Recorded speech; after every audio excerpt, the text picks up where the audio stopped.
Good morning, everyone. Good morning, members, officers, and members of the public. Very welcome, and including those viewing us on the live stream. Welcome to this meeting of the South Cambridgeshire District Council Planning Committee. My name is Councillor Peter Fane, and I'm the chair of the committee. Just a few housekeeping items. Everything on your desk, including your laptop screen, is likely to be broadcast at some point. The camera follows the microphone being switched on, so if you would, those speaking would just wait a couple of seconds before speaking to allow the camera to catch up. Obviously, if the fire alarm sounds, then please leave the chamber and make your way down the stairs. Don't use the lift. And the safe assembly point is next to the marketing suite, somewhere along the business park. For those participating in the meeting via the live stream, please indicate if you wish to speak via the chat column. Don't use that chat column for any other purpose during this meeting, please. Obviously, make sure your device is fully charged. You switch your microphone and camera off unless you're invited to do otherwise.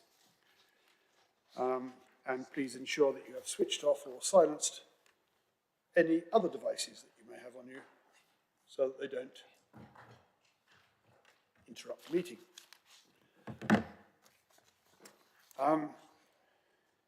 Please use a headset if available. This is for those online. No need for anyone else to use the headset. When you're invited to address the meeting, please make sure your microphone is switched on. And when you finish addressing the meeting, please turn off your microphone. Obviously, speak slowly and clearly. Please do not talk over or interrupt anyone else. And then more generally, please note that if we need to vote on any item, we shall do so via the electronic voting system using the microphones in front of you, and I shall explain the procedure when we get there. Only those present in the chamber can vote, so members, I'm not sure if we have any members joining us online, will not be able to vote. To committee members present in the chamber, I will now invite each of you to introduce yourselves. Members, after I call your name, please would you just turn on your camera and microphone and wait a couple of seconds to say your name so that your presence can be noted formally. My vice chair today is Councillor Jeff Harvey. Thank you, Chair. Councillor Jeff Harvey, I'm the member for Horsham. And we have with us also Councillor Ariel Khan. Thank you, Chair. Councillor Ariel Khan, member of Harston and Cumberton Ward. Councillor Dr. Martin Khan. Martin Khan, one of the members for Histon and Impington Ward. Councillor Helen Leeming. Good morning. I'm Helen Leeming. I'm one of the members of Camborne Ward. Councillor Dr. Lisa Redrup. Good morning. I'm Dr. Lisa Redrup. I'm one of the members for Harston and Cumberton Ward. Councillor Peter Sanford. Good morning, Councillor Peter Sanford, one of the ward members for Caxton and Papworth. And Councillor Heather Williams. Good morning, everybody. Heather Williams. I represent the Mordens Ward. And Councillor Dr. Richard Williams.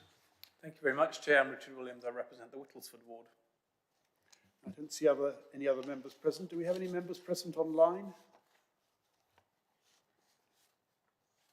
I think not. I can confirm then that the meeting is quorate, so we can start. We have two officers who will be with us in the chamber for the duration of the meeting, and we will be joined by case officers throughout the course of the meeting. I'll introduce them then, but more immediately we have with us Phil McIntosh, Interim Delivery Manager. Good morning, Chair. Good morning, members. Phil McIntosh, Interim Delivery Manager for the Greater Cambridge Shared Planning Service. And Vanessa Blaine, who is our Senior Planning Lawyer. Good morning, Chair. Good morning, everyone. Vanessa Blaine, Senior Planning Lawyer. And before I go any further, I should correct myself. We are joined online by Councillor Bill Hanley. We have also our others who are in a support function throughout, and that's immensely valuable to us. As I say, I'll introduce others as they come to speak. So from Democratic Services, we have Aaron Clark, and also our anyone else who's online we need to do? I don't think so. No. And Lawrence Damari Herman, who is the taking the minutes secretary to the meeting. Now, if at any time member leaves the meeting, would they please make that known to me or to Jeff Harvey so that we can be recorded in the minutes.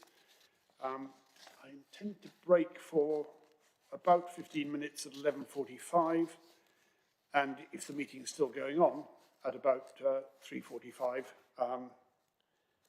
And I propose that we have a 45-minute break for lunch at 1:30. Hopefully members will have received the agenda pack. Some may be looking at this online. And there's also an online plans pack supplement dated 28th of February. We have the appendices also for item 5, which is the application for footpath changes in Sawston and Babraham. And that is an online-only supplement dated 28th of February. We also have circulated this morning, I think, the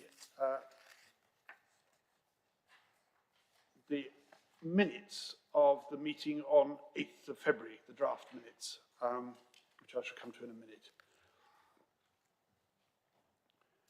So, have all members seen the documents they need to? Anyone need further? Good, thank you. Right, so let's move on. We come to item 2 on our agenda, which is apologies for absence. Lawrence, any apologies for absence today? Thank you, Chair, and good morning, everyone. 4 apologies today from Councillors Henry Batchelor, Dr. Timmy Hawkins, Bill Handley has sent apologies, although I do see he's joined us online, and also Councillor William Jackson-Wood, with Councillors Dr. Lisa Redrup and Helen Lehman kindly stepping in as substitutes.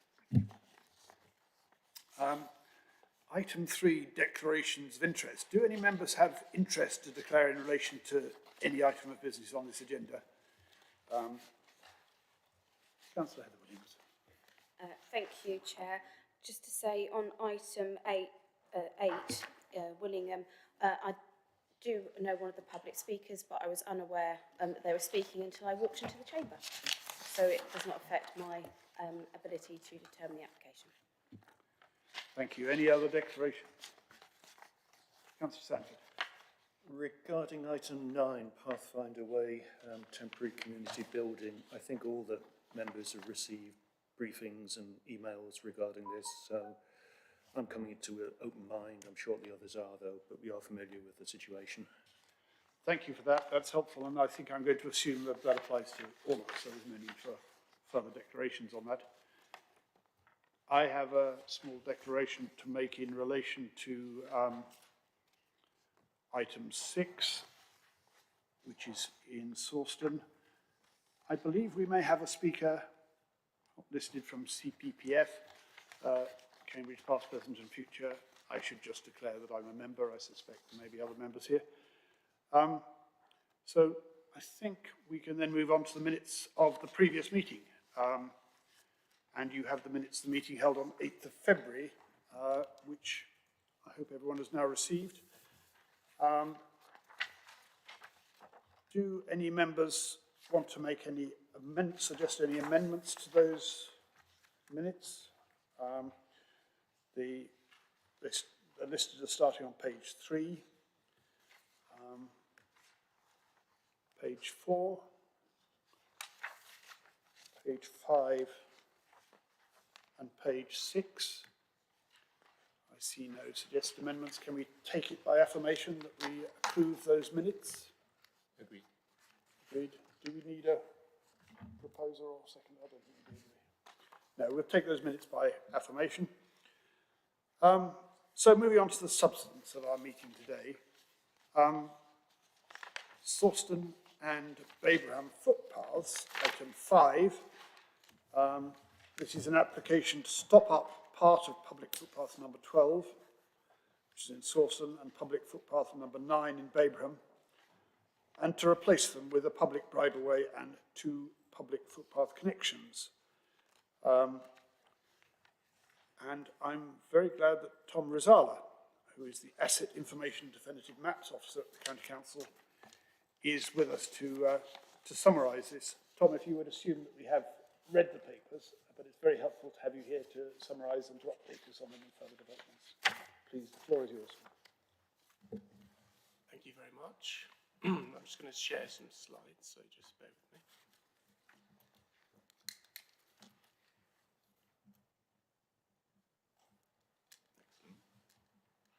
Excellent. Good. So I'm going to summarise the report, which you've seen. This agenda item is regarding an application for a public path order under Section 257 of the Town and Country Planning Act 1990.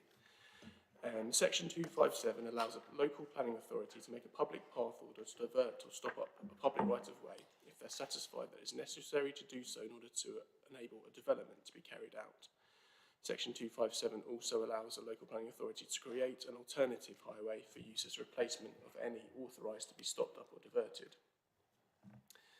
The order-making authority for public path orders under the Town and Country Planning Act are the Planning Authority, so in this case it's the South Cambridgeshire District Council, Cambridgeshire County Council responsible for the legal record of public rights of way, and the County Council and South Cambridgeshire have an agreement which dates back to 2007 which enables County Council officers to process these types of applications on behalf of the District Council, although the powers to make and confirm the legal orders are retained by the District Council and this planning committee. You'll recall I was previously here in September to talk about a public path order in Gamlingay.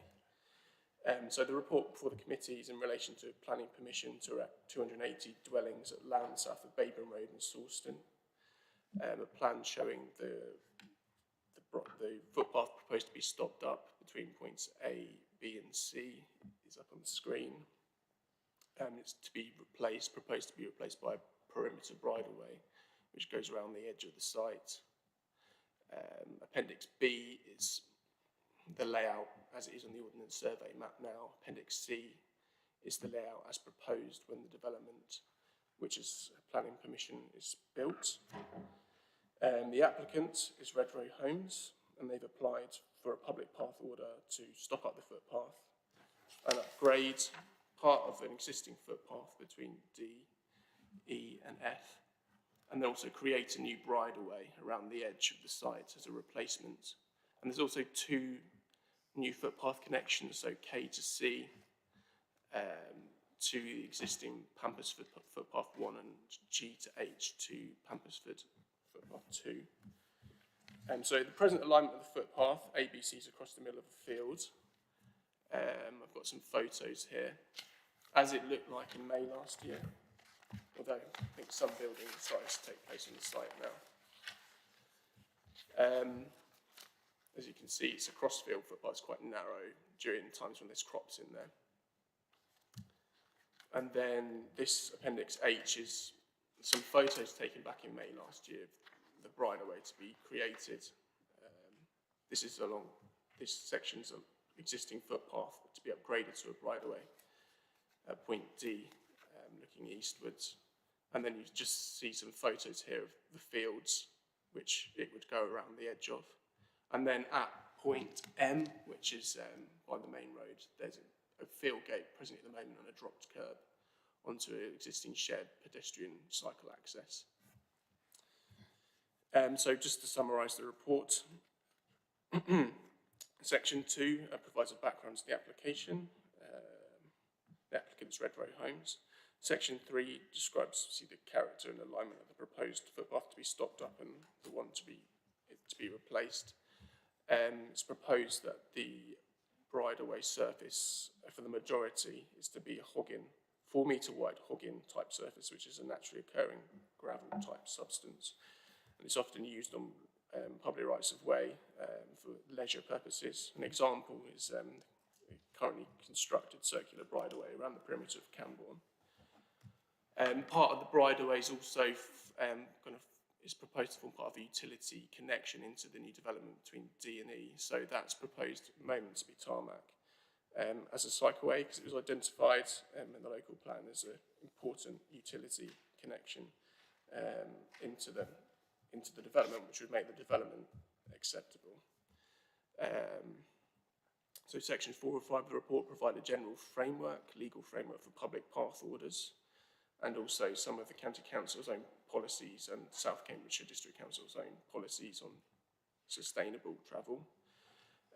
Section 6 outlines the consultation, which I undertook from September of last year. In summary, it actually generated quite a relatively high number of responses for a proposed public path order. We did initially have some concerns which were raised by the parish council. Although we met with the parish council, myself and the applicant, and although one or two members had some concerns about it, certain aspects of the proposals, the parish council as a whole proposed to support the order. We also received lots of detailed considerations of the scheme from the British Horse Society and the Cycling Touring Club for Cambridge, and they were all supportive of the scheme, although the Cycling Touring Club had some concerns about the wider connectivity of the development, which isn't necessarily related to this particular public path order application. And then we also did receive some objections from residents who live at Stanley Webb Close. Their properties, they back onto the existing public footpath, and there's a hedge and some trees. There's a tree line. These are their properties here, and they were concerned that the stopping off of at the moment, their housing association is maintaining the hedge all around it, but from the back, and they were concerned that when this footpath stopped up, their landlord won't have access to maintain the hedge, and so it'll become overgrown, and that will affect their enjoyment of their properties. So in relation to that objection, we held a meeting with the housing association and also with the applicant, and came up with a compromise where the applicant would leave a 1 metre wide maintenance strip to the rear of this hedge, and provide permanent access for the landlord, Metropolitan, in order to maintain the hedge from the south, which should alleviate the concerns that the hedge would become unkept. I've communicated this to the residents. There's 4 residents who objected, and I didn't receive any further objections, and I got 1 positive response from them.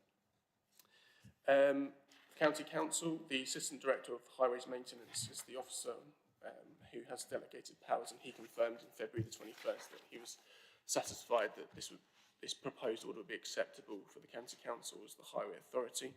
Therefore, the decision to be considered by the Planning Committee is whether it's necessary to make and confirm the public path order to stop up the public footpath and replace it with an alternative bridleway and the 2 footpath connections in order to enable the development, as was approved in August 22, to be carried out. I've included in the report some guidance from DEFRA on Circular 109 on some of the considerations that planning authorities should have when taking these types of decisions. This states that the local planning authorities, when they decide whether or not to make or confirm an order, they should not question the merits of the original planning permission, nor should they just grant it purely because it has planning permission. Having granted planning permission for development affecting a right-of-way, the authority must have good reasons to justify a decision either not to make or confirm a public path order. So the disadvantages or losses likely to arise as a result of the public path order to members of the public generally, or to persons whose properties adjoin or are near to the existing highway, should be weighed against the advantages of the proposed order. Following a detailed consideration in the report, my conclusion and recommendation is that the public path order is necessary to enable the development to take place, and furthermore, that the overall benefits and positive impacts of the creation of the new public right-of-way, so the provision of a new perimeter leisure route which can be used by all non-motorised users, so people on bike, pedestrians, people on horseback, rather than just pedestrians, as is the case with the current existing footpath, outweigh the disadvantages of stopping up the existing crossfield footpath. And that is that. Thank you very much. Thank you very much for that, Tom. Any questions of clarification? Councillor Heather-Williams. Thank you, Chair. Through yourself, if I could just ask, how much of the section, sort of as a percentage, will not be Hoggen, and what will that be instead? Will it be equestrian friendly? And the reason I'm asking is whether it's going to force equestrians sort of onto a road or anything like that. I'm just trying to avoid what we call sandwiching, where a horse will have sort of cars on one side, cycles on the other, and essentially that can become quite dangerous for everybody involved in that situation, because naturally the horses will be actually used to having traffic on the right hand side, but if you have it both at once, it can cause real serious issues. And signage, and how is it going to be anything that makes it really clear what can go on this sort of track and this bridleway and what can't. I'm thinking in particular if there's anything that can stop. I have a bridleway, the Stretnall Roman Road, which horses and everything, but it's not for motor vehicles. But we do have dirt track bikes, which are illegal on the road.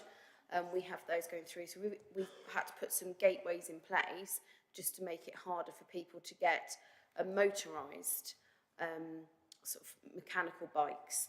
I'm wondering whether that's something that is being looked at, if there's anything that can be done, or at least appropriate signage that no one can have the excuse that they didn't know. Because again, that has created fatalities in my area, because you should get off the bike to do the road section and they don't. Thank you, Chair. Okay, thank you for the question. It's approximately 20% of the route which would be tarmac. I'd say that this is proposed to be adopted, the section that's going to be tarmac. It's not, the specification isn't agreed yet, it's subject to the adoption process, so it can be changed. The particular type of tarmac which they're proposing at the moment is something called AC10, which is a particular type of tarmac which has got a bit more give in it than your ordinary tarmac you might find on a road or a pavement. And it's a type of tarmac which is used on, most recently on A14, the non-motorised routes for A14, which horses are able to go on. And yeah, it has a bit more give in it than your normal tarmac. The rest, so it's about 20% would be tarmac, and that section would be lit as well, because it's identified as a utility connection. So horses can use it, along with bikes and pedestrians and stuff, and you will find horses, they do use, horse riders, some horse riders, they do use tarmac tracks, like, for example, the busway, St Ives busway, and it is preferable to being on a road, definitely. So the fact that it's tarmac, whilst it's not the number one surface that equestrians would choose, at least it's an off-road route, and they're able to use it. And the rest of it is a more hogging type surface, which is we use for more leisure routes, and it's more of a permeable, natural type surface, and it's more of a preference for equestrians, and that's on the section which isn't identified as a utility connection. So the second question was about signage and potential structures. We've identified lots of locations with the applicant where signs should go. So waymarks, which says it's a public bridleway.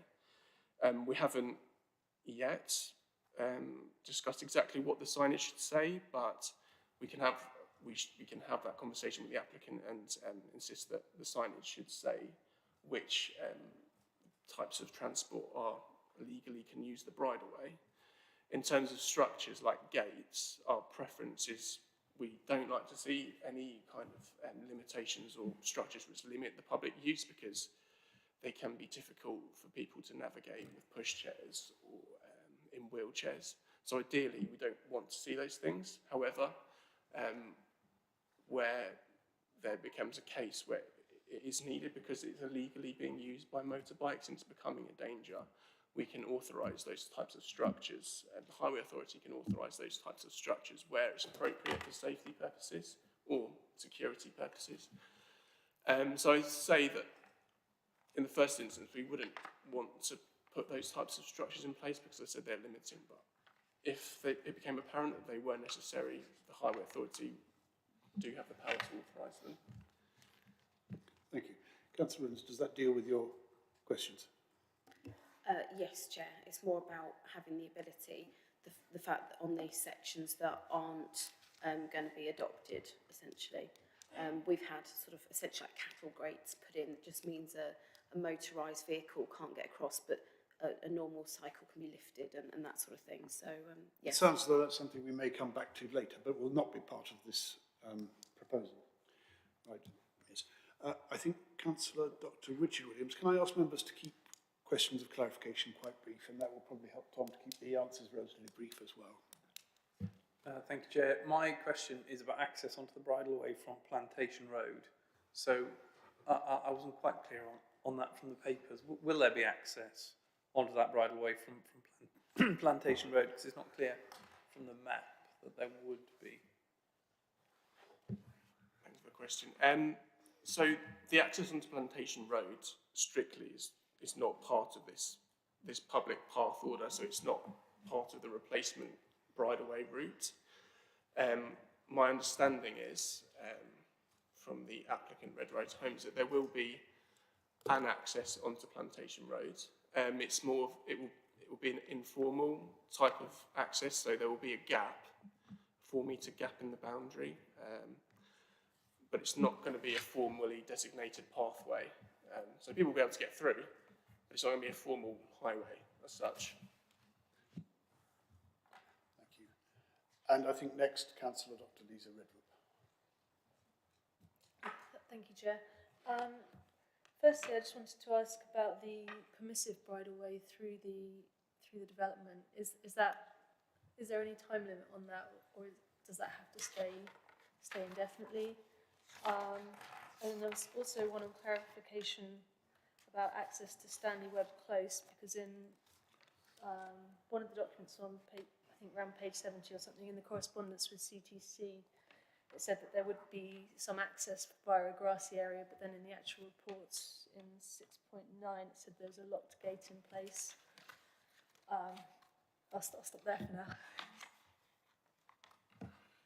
No problem. So the permissive route is the pink line, you can see on the plan. That's essentially that's just an additional bonus. It's not part of this public path order. It's something that the applicants offered up. So the nature of permissive routes are that they're there purely with the permission of the landowner, and they may change their mind at some point in the future if they decide that the access isn't appropriate. I think the nature of the development is where that pink line goes is through estate roads. So if a equestrian or anyone chooses to use that, there's not going to be any barriers ever there to stop them from using it. So effectively, I think there's always going to be access through for equestrians in that location. It's just there as an alternative to using the main road, which I think a lot of equestrians might prefer. So yeah, I think it will always be there, but it's just a permissive route. In terms of the access to Stanley Webb Close, yeah, there was so this is, again, I don't think this is strictly part of the considerations for the public path order here, because this doesn't form part of the right-of-way replacement for the footpath. However, my understanding is that there is a gate in place. The gate's owned by Metropolitan Housing Association. They don't intend to open the gate through to the development, and the reason for that is because they've consulted their residents who live at Stanley Webb Close, and Stanley Webb Close is currently unadopted, and they're concerned that an increase in basically traffic and people walking along their road, which is unadopted, will lead to more maintenance issues, and the residents have to pay for the maintenance of the road through the service charge. So I'd like to see the gate open from an access point of view, but that's a private piece of land, that's a private gate, and that's what they've decided is best for their residents. I hope that changes in the future, but that's a situation. Right. Any other questions? I don't see any. Yes, do you want to come back to that? Sorry, just one more. It was about the footpath is put in place beforehand as a grassy path, and then it needs to be upgraded. It was sort of about, are there any conditions on timelines for having to do that, and for limiting disruption to people's access to that, or if they have to put in any kind of diversions or anything like that whilst the work's going on?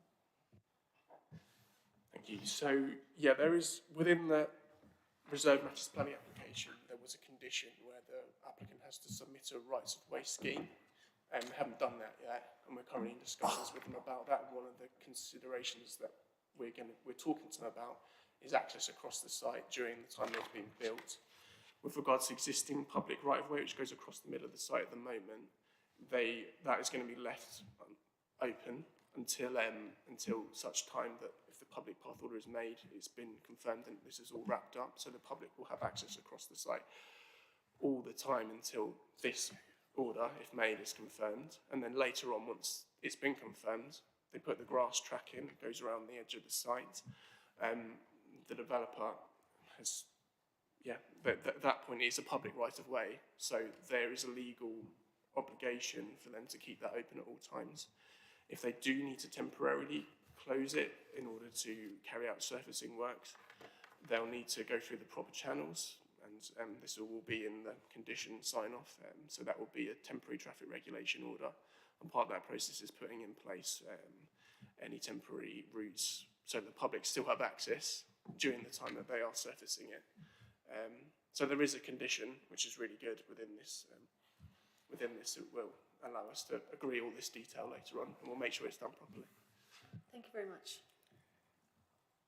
Right, members, I think we have had clarification on all of the items that are set out in the report, and a very helpful summary from Tom.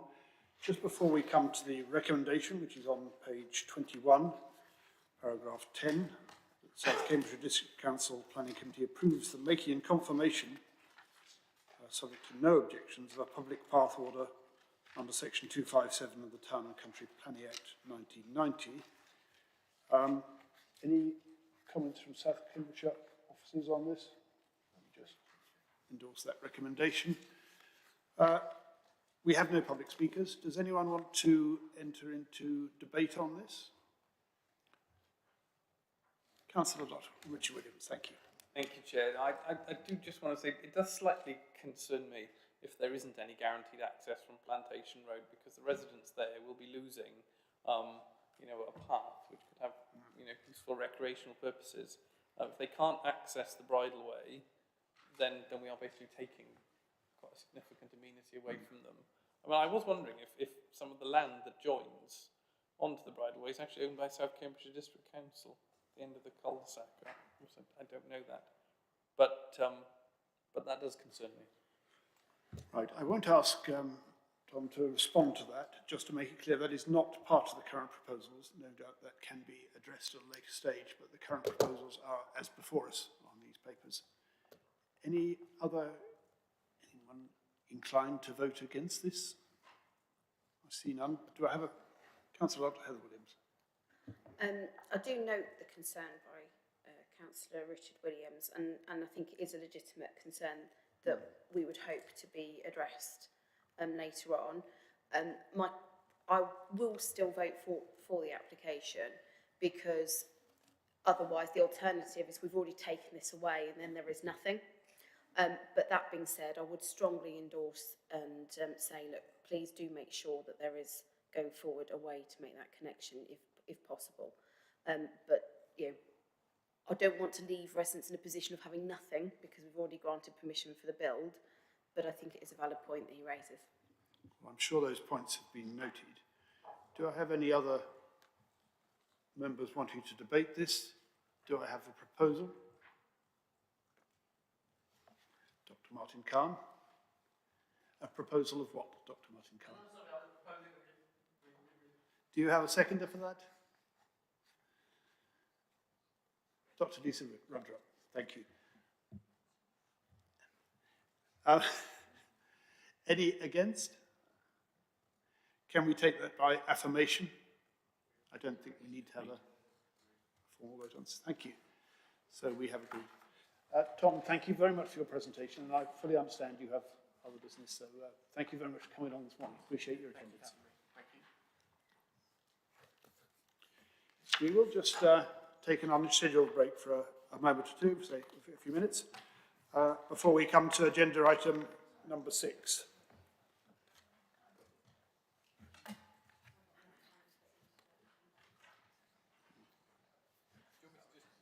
We'll have a 5-minute break, so if you would pause the stream, yes, thank you.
My apologies to all members and to those online and to our visitors here today for that unscheduled break. So a little bit of business. We now come to agenda item 6, which is the application in relation to Dales Manor Business Park in Sawston. The applicant is Abstract Midtech Limited. It's for a proposal for the erection of research and development buildings, use class E. The presenting officer is Alice Young, who is with us today. Alice. Thank you, Chair. Just bear with me a moment whilst I get the presentation up.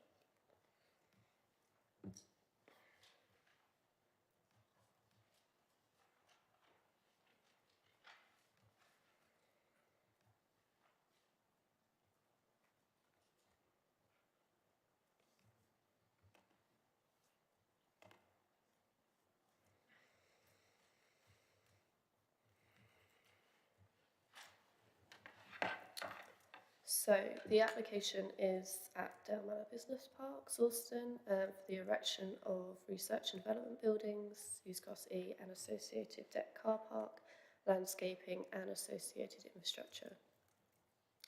So there's a few updates which I'd like to alert members to. Apologies, there was misquoted height in paragraph 6.42 and 10.17 of the committee report. The height of the main building is 14.3 metres, not 14.1, and including rooftop plant it's 17.015 metres. Condition 10, wording has been altered to be a compliance condition with the submitted construction environmental management plan. And there are slight minor changes to the trigger points of the conditions, but these minor changes will be delegated to officers. So, Dale Manor Business Park is located to the north-eastern edge of Sawston, within the development framework north of Abraham Road. The site comprises hard standing, as the previous industrial buildings have since been demolished. Access is via West Way to the northwest, Middle Way to the southwest, and East Way to the southeast. There are existing warehouse units to the south and northwest, and a concrete batching plant to the northwest here. The village framework and greenbelt boundary lies to the northeast, just where my cursor is now.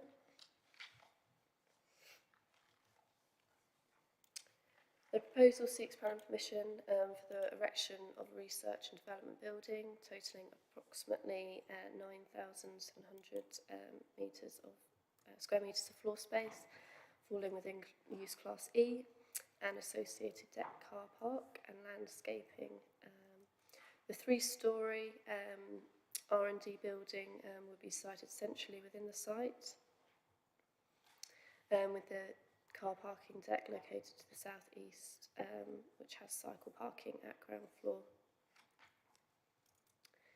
There are 3 vehicular accesses to the site, from West Way to the northwest for visitors and pedestrians, Middle Way, which is just here, predominantly for cyclists and pedestrians with access to the cycle store here, and East Way for access to the car park and servicing to the rear of the main building. Further pedestrian and cycle links are proposed along the northeastern boundary to connect to the proposed Cambridge South East transport route here and here. So there are quite a few plans, but I'll go through them quickly, but hopefully they are familiar for members. So this is the ground floor plan. It's open plan, flexible office space. First floor. Second floor. And then this is the roof plan. This is the northwest elevation, which shows the entrance of the building. This faces the concrete batching plant road, West Way. This is the southeast. This faces to the East Way. Southwestern elevation, which is kind of adjacent to Grove Road. And the northeastern elevation, which faces onto the countryside. This is just a detailed plan showing the elevational details and the materials used. There is a materials condition recommended by officers to secure further details, but this shows horizontal metal cladding and brick facing detailing alongside another GRC cladding. This is the layout of the car parking deck. Total car parking spaces is 286. And this shows the bike store over here as well. There is also plant rooms at ground floor. Sorry, could you just repeat that? I think we missed that bit. Oh, sorry. So there is cycle storage at ground floor, and then plant rooms and a storage area also at ground floor within the car parking deck. Total car parking spaces is 286. So this shows in a bit more detail the cycle parking layout. This is all Sheffield stands, and the majority are Sheffield stands, but there are other types of stands as well to accommodate larger cycles and e-bikes. There's also visitor cycle parking to the entrance. So this is the entrance here, a landscaped area, and there's 5 here and 5 here, so there's 20 out the front. So these are the elevations of the car parking deck. This stair core here is finished in brick, and then this is all meshed metal. On the southwestern elevation, which fronts Middle Way, there is a green wall proposed with climbing plants. And then this is the northeastern elevation.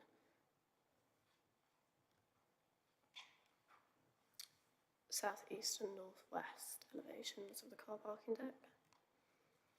These are the sections.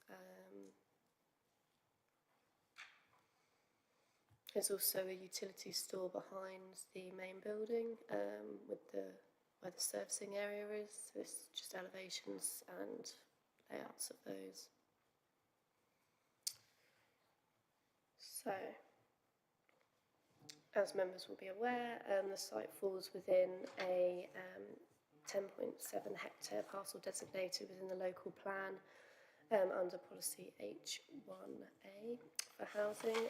This allocation was carried forward into the 2018 local plan from the previous development plan. Yet the western part of the allocation has consent and has been partially redeveloped for business use. This is outlined in yellow here. So the white is the site.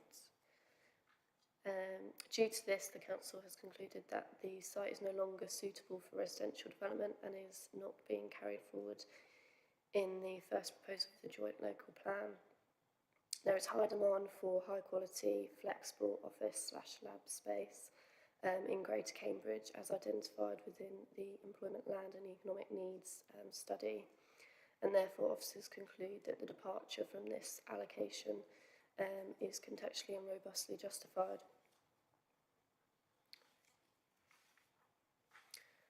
So the site redevelops brownfield land in an existing business park for a business use in Sawston Village, the most sustainable in the settlement hierarchy.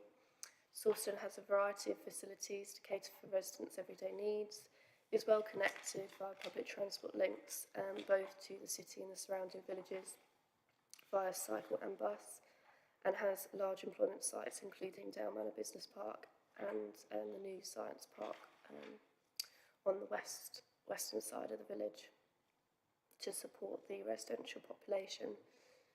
The site is therefore well located in Sawston, in an existing business park within close proximity to further residential development proposed along Babraham Road, which members saw is partially complete on the members' site visit. This is outlined in yellow. While on the edge of the village, the proposal enhances pedestrian access and cycle access to the site through new pavements along Grove Road, West Way and East Way.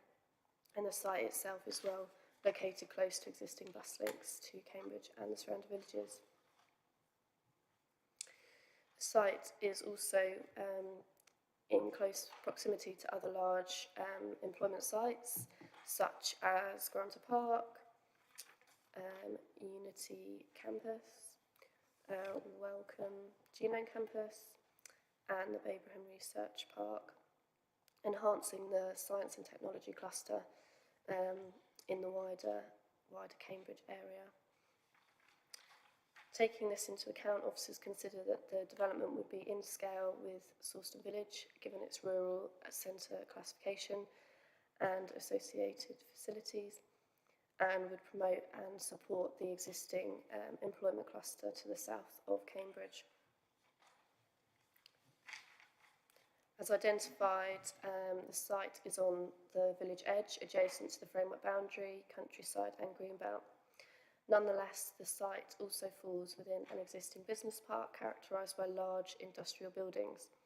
The proposed buildings are taller than the surrounding industrial units. However, the development has been sensitively designed to minimise the appearance of massing by having a staggered form, with the main building and car parking deck significantly set off the northeastern boundary, as shown on the slide here.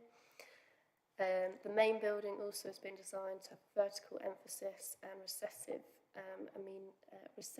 material palette to break up the perceived massing, and is set behind additional planting to further minimise the impact of the massing on the landscape.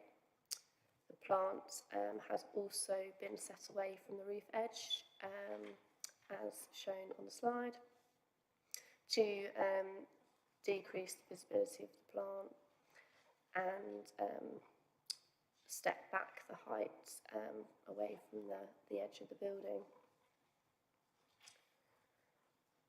By virtue of the design interventions and the mature tree belt along the northeastern boundary, the landscape officer considers that, subject to additional landscape mitigations to reinforce this existing tree belt and a lighter colour cladding to be used, the proposal would sit comfortably within the landscape. This is demonstrated in the landscape and visual impact assessment.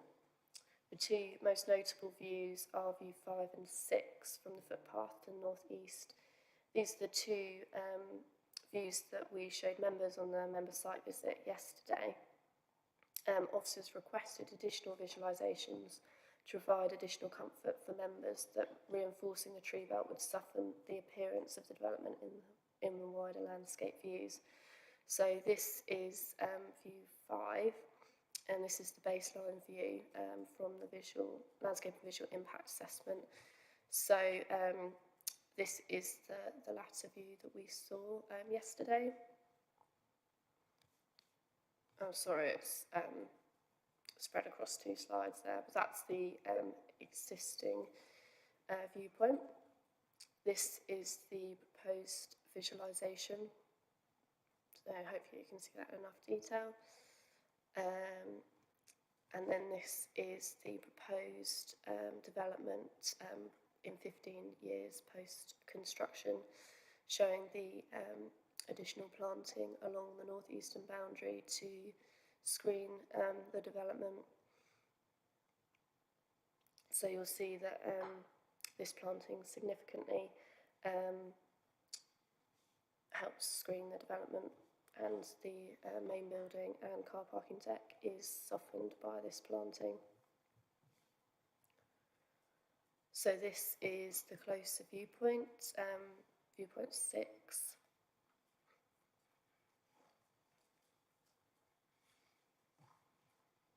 And this is the proposed development as built, and then this is the viewpoint plus the additional landscape mitigation.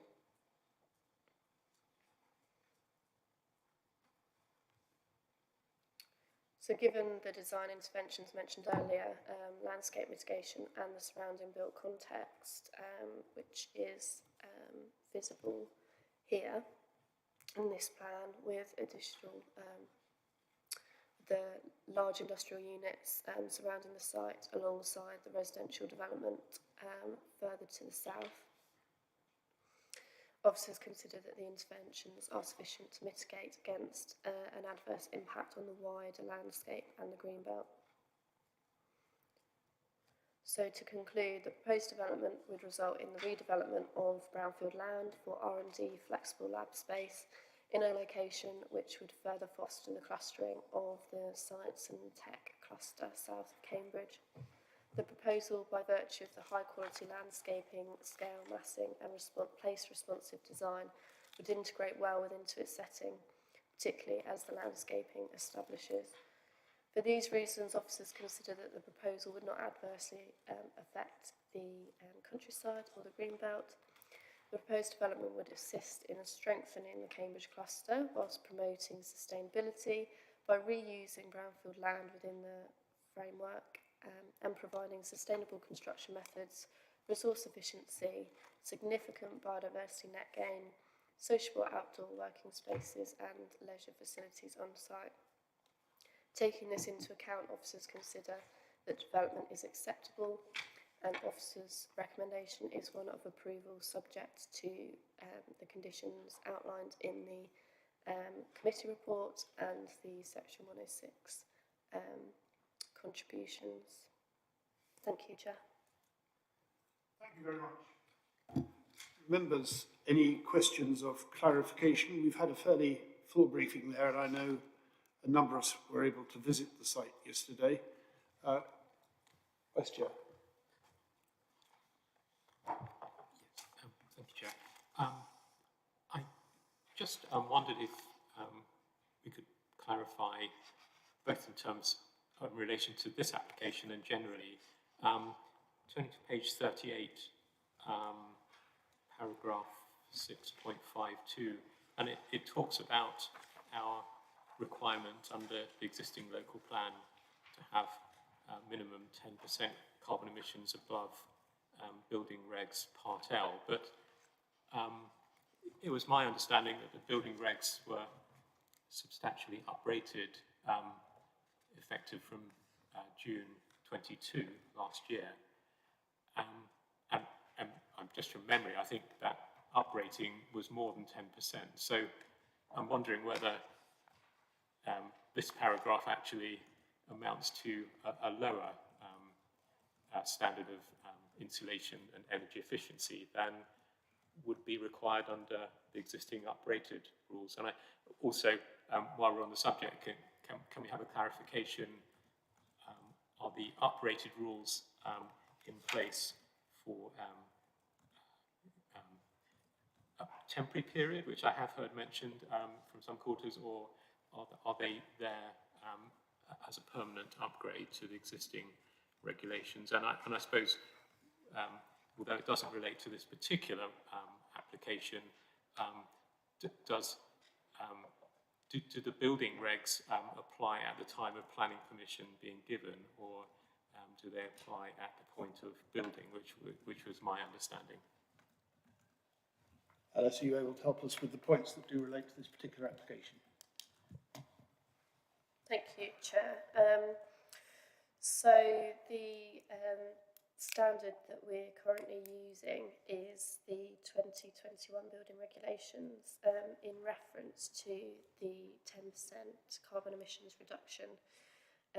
This is guided by our SPD. The proposal complies with that. It actually marginally exceeds it, but we have a condition to secure those details. Condition 13 secures those details. In terms of the building regulations which are relevant at the time, after planning, if members were to support the application and we approve the application, after the planning process, a building regulations application is submitted to the council, which they review in reference to their updated building regulations, and then they go through that process. So hopefully that clarifies that for you. Thank you very much. Thank you for that. Councillor Heather Williams. Thank you, Chair. And if I could ask officers through yourself to just give me some reassurance that obviously we have, as has just been pointed out by Councillor Harvey, and I know there's BREEAM Excellence looking at, and we've got lots of landscaping things. Just wondering in relation to maintenance, like the green wall, we know from other projects how a green wall can really help with building, you know, research and development and industrial units and softening that in for the rural landscape. But a lot of that is reliant on maintenance. And I just would like some clarification that officers think they've got enough leverage in their conditions to be, if we were to, you know, grant it permission, to be able to ensure that it's not a case of, oh, well, we planted and a bit like the A14, we didn't water them and they've gone, to make sure that they're enough, are they sufficient levers in those conditions? Thank you, Chair. So this is covered in condition 3.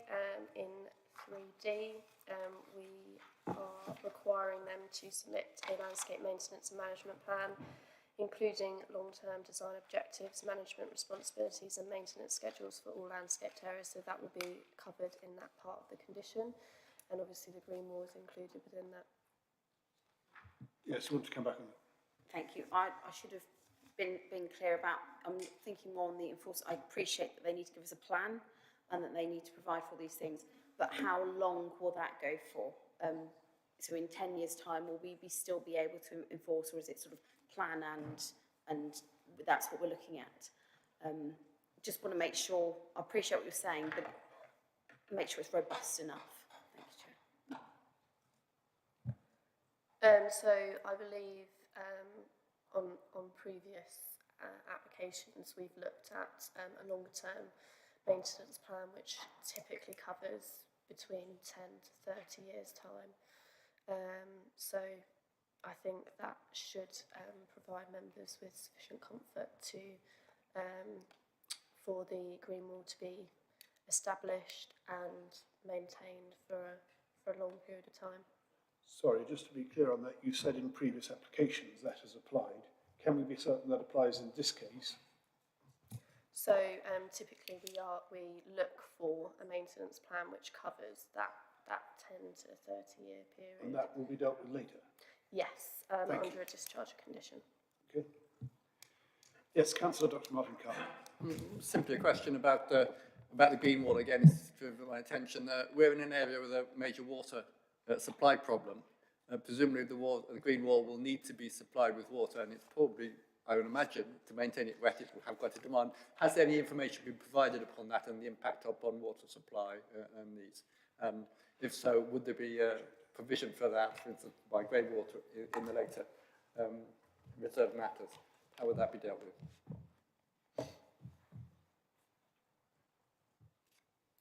Thank you. In terms of the application, this is a full application. There aren't any reserve matters coming forward as part of this site. We do secure further information for water management on the site as part of condition 7, surface water drainage.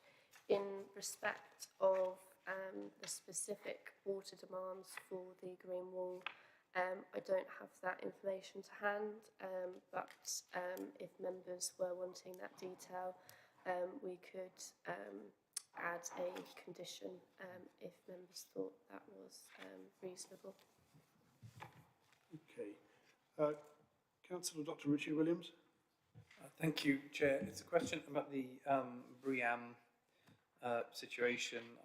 I think the officer's last slide said it was they were targeting BREEAM, and I know the one of the consultees, the Sustainable Development Officers, made reference to that, and there are conditions about BREEAM, but the conditions are that prior to occupation, you'll demonstrate this. Within 6 months of occupation, you'll demonstrate that. Why can't we have that before occupation? Because if they came back after 6 months and they didn't get a BREEAM excellent certificate, we're not going to require them to knock it down, realistically. So why can't we have those BREEAM conditions met before they start building?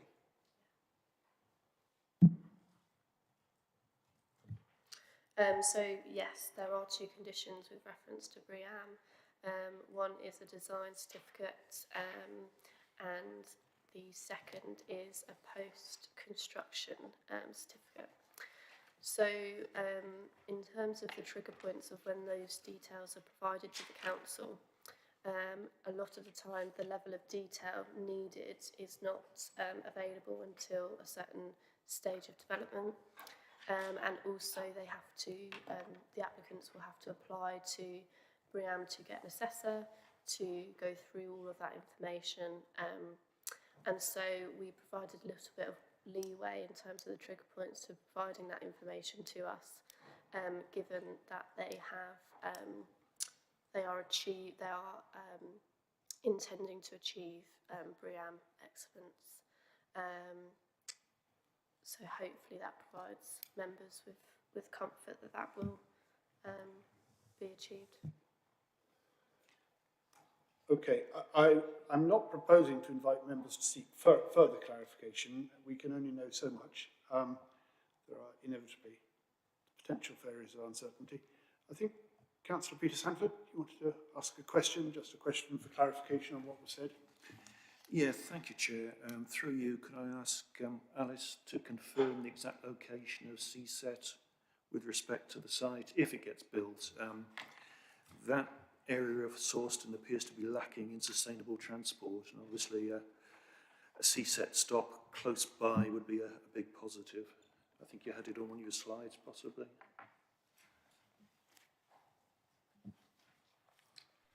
Let me just reshare my slides. Perhaps when you come to that, you could also just confirm the planning status, if any, of CSET for the purposes of any decision.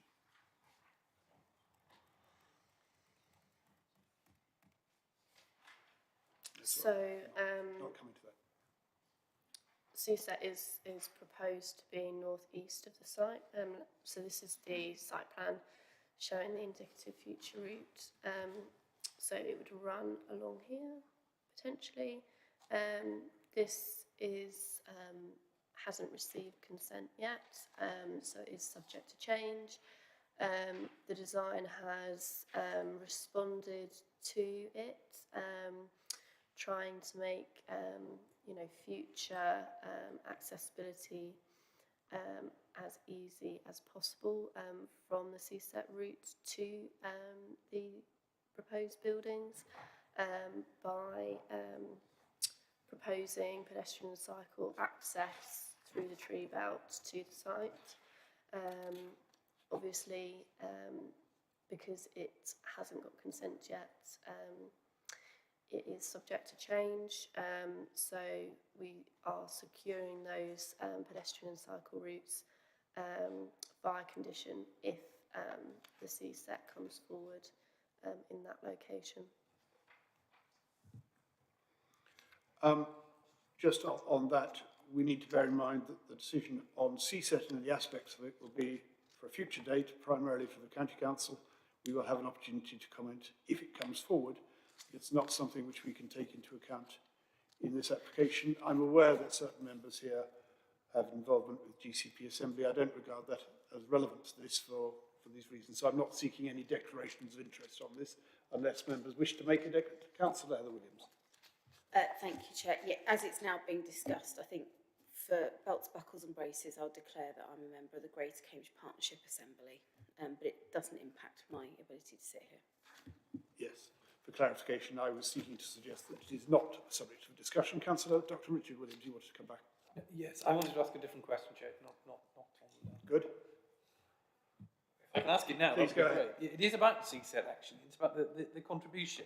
So the 106 contribution proposed here is a contribution to CSET.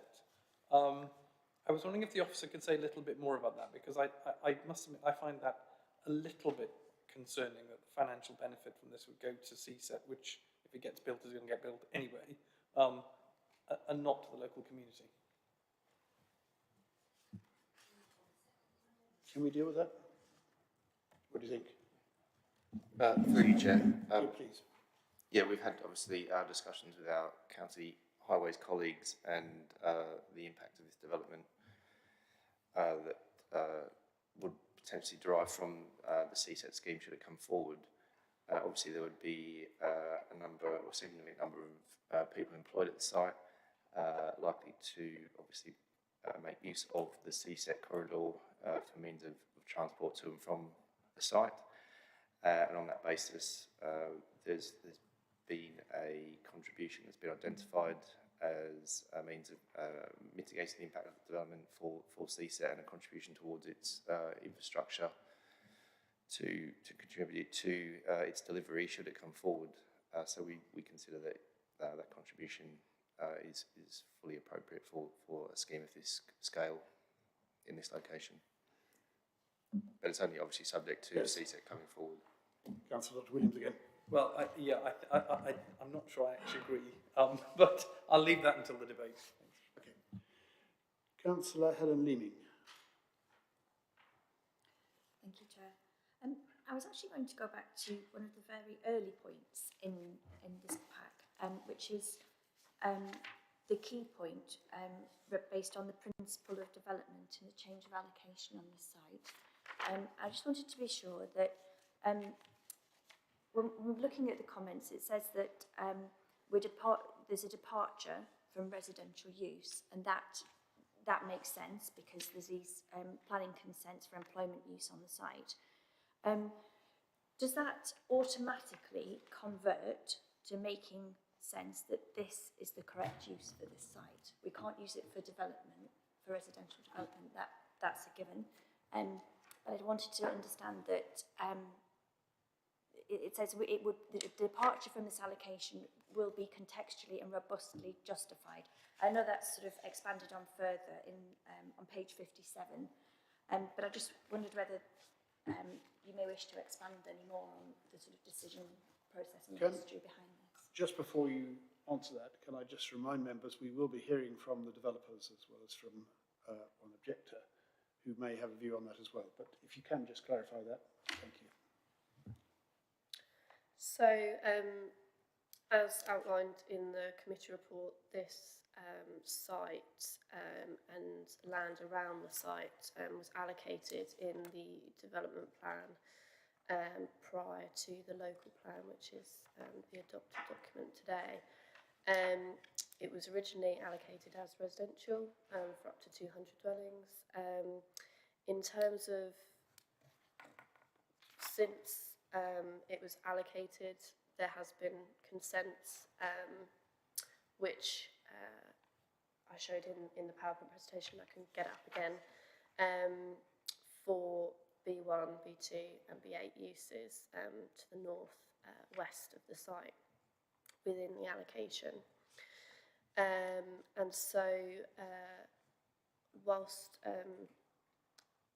liaising with our policy colleagues, it was clear that the site was not being brought forward into the new local plan because the whole site is no longer available for housing. The site is part of an existing business park, so business uses are around the site. So a business use on this site we considered acceptable because other material planning considerations justified the departure from the allocation. So hopefully that helps clarify that point. Thank you. Yes, I think that's very helpful clarification. We will no doubt come back to that point in the debate when we've heard from our public speakers. I think that deals with all the questions. I hope that deals with all the questions. Clarification. I'm very grateful that we have two public speakers, one online, one who's joined us in person. I'm proposing, in this case, to hear from the developer first. I think we have Emma Woods from Sphere 25 here.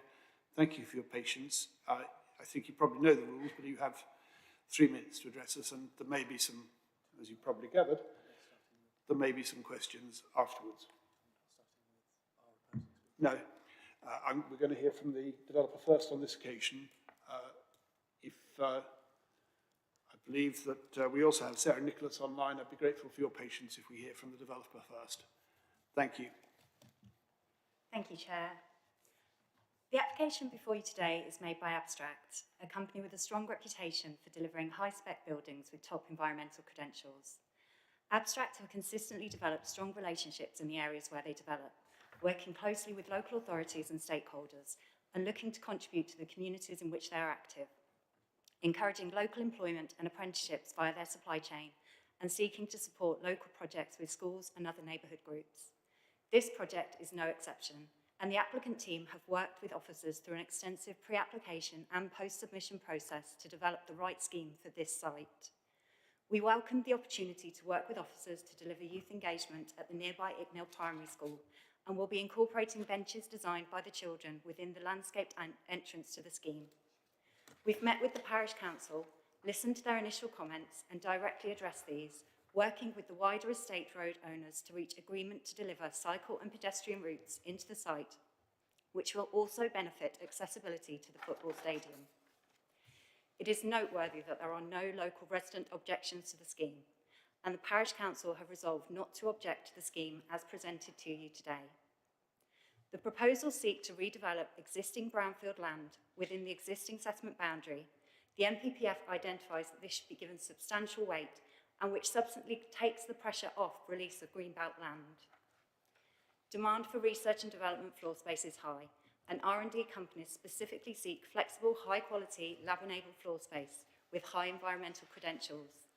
This scheme will contribute to meeting this demand within the core Cambridge cluster. The project is targeting BREEAM Excellent with an EPC rating A and aspires to be an operationally net zero carbon development in accordance with the UK GBC framework. The proposals incorporate water conservation measures, including, for example, rainwater harvesting systems for toilet flushing and the incorporation of a water storage solution beneath the car park for irrigation. The village design guide describes the northeastern edge of the village as large sheds with light industry.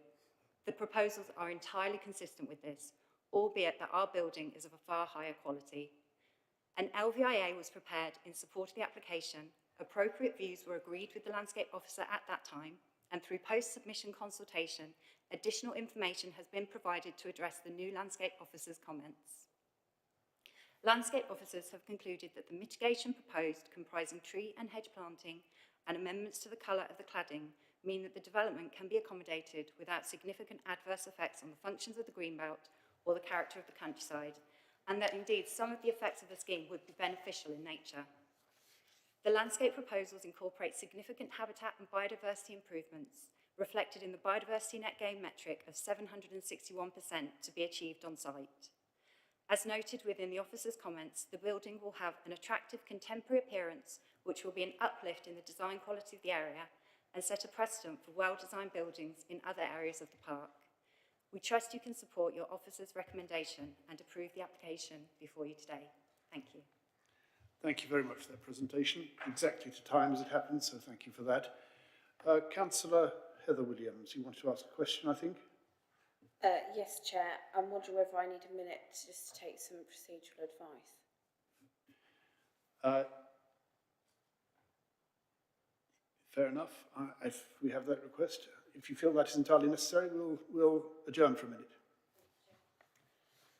Can we go offline for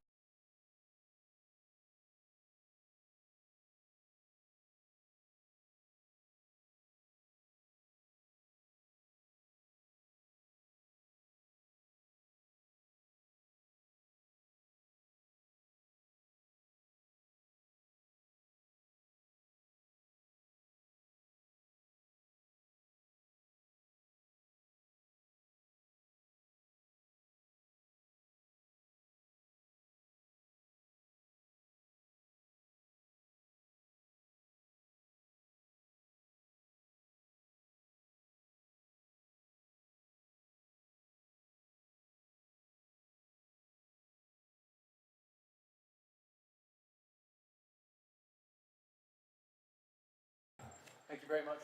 Well done, again. Thank you for that. Now, any questions following that very clear presentation? I have a brief question myself, and I think perhaps Dr. Richard Williams would like to go first. You have a question.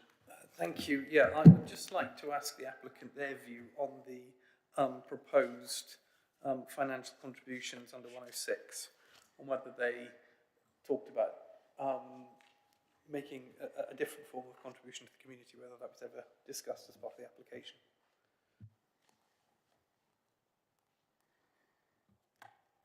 Thank you. So in terms of our highways contribution, that's been recommended by county in terms of the amount of contribution, and we understand that that's similar to other amounts of contribution that have been requested for other developments of a similar nature in this area. What that contribution is used for, our understanding is to go towards sustainable transport, and it's for highways to decide which sustainable transport measures that goes towards. Thank you for that. And a brief question from me. You referred to the colour of the cladding, which is of course covered by condition 30, which was the last item referred to by the officer in the presentation earlier. Can you just clarify for us what your position is on the colour of the cladding for the main building? So the recommendation is that we look at a lighter coloured cladding. We've got brick cladding to the front building, and a metal horizontal cladding to the rear. The planning drawing showed a sort of a mid to darker grey colour, and we've accepted that we'll be changing that to a lighter grey as per the recommendations to help reduce the visual impact. Thank you for that assurance. I don't think we have any further questions for you. Thank you very much for your presentation. And I will now come to our next speaker, Sarah Nicholas, who is online. Mrs. Nicholas, thank you for your patience. I just want to explain to the committee that I've chosen to use Chair's discretion on this occasion to hear from Mrs. Woods first. But now we come to, because of the nature of the discussion earlier on questions, and we now come to Sarah Nicholas from CPPF. Sarah, please go ahead. You have 3 minutes. Thank you. You can hear me okay? We can indeed. Lovely, thank you. Good morning, councillors. My name is Sarah Nicholas, and I'm the Principal Planning Officer for Cambridge Past, Present and Future. We are Cambridge's largest civic society, and one of our aims is to protect and enhance the green setting of Cambridge. Our objection to this development relates to the impact of the buildings on the landscape. The site is visible from the higher ground of the Gog Hills, including from Wandlebury Country Park, which CPPF own and manage. The landscape and visual impact assessment identified the landscape character of the area as being an open landscape with often extensive views over the lower land. We therefore raised concerns that the study area of the landscape appraisal is limited to about 1 kilometre up to the River Granter and omits viewpoints from the rising ground on the other side of the river. The officer in her report recognises that the site is located in a sensitive location on the village edge and on the edge of the Greenbelt.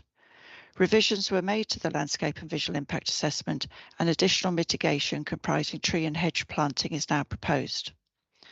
Photomontage visualisations have been produced for views from the footpath running from the site, showing the development of 15 years. These viewpoints are only 200 to 500 metres from the proposed building. We are disappointed that the updated landscape and visual impact assessment does not extend the study area to include the higher land to the northeast. The building is just over 17 metres in height, and with the chimneys reaches about 20 metres. The multi-storey car park is just over 13 metres in height. The form of the building is of a large block, 73 metres in length, with no articulation of roof or elevations.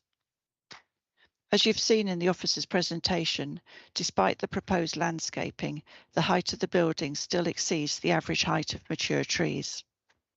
The visualisation demonstrates that after 15 years, the buildings are still visible and dominant on the countryside edge of the village. From the higher ground, they will be particularly visible above the tree line. The northeast elevation of the building will appear as a large wall of development. We request that you refuse or defer this application and request additional evidence on the landscape and visual impact assessment so that you can properly understand the impact of the development on the wider landscape and longer distance views. Thank you. Thank you for that. Do any members have questions of clarification on that? Councillor Heather Williams. Thank you, Chair. Through yourself, and I will refer to page 43. So you're asking, not yourself, Chair, but through yourself, for more assessment, and sort of questioning the competence of officers and councillors to make a decision without it. Other than and an assessment, we know planning is a judgment, a balance. There is no precedence, as has been also referred to.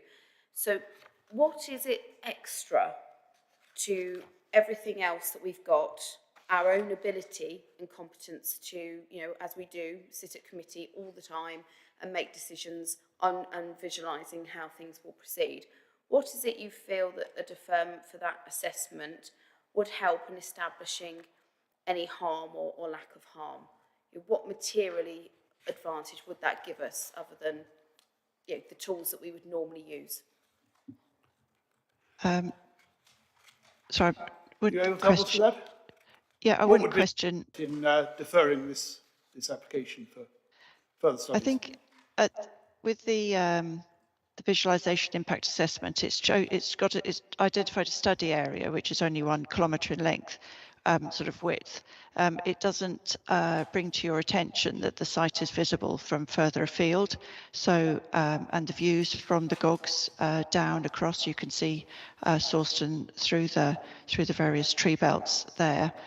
So it's just making sure that members are aware of that and what impact this building would have on those longer distance views, which the current assessment and the smaller study area doesn't give.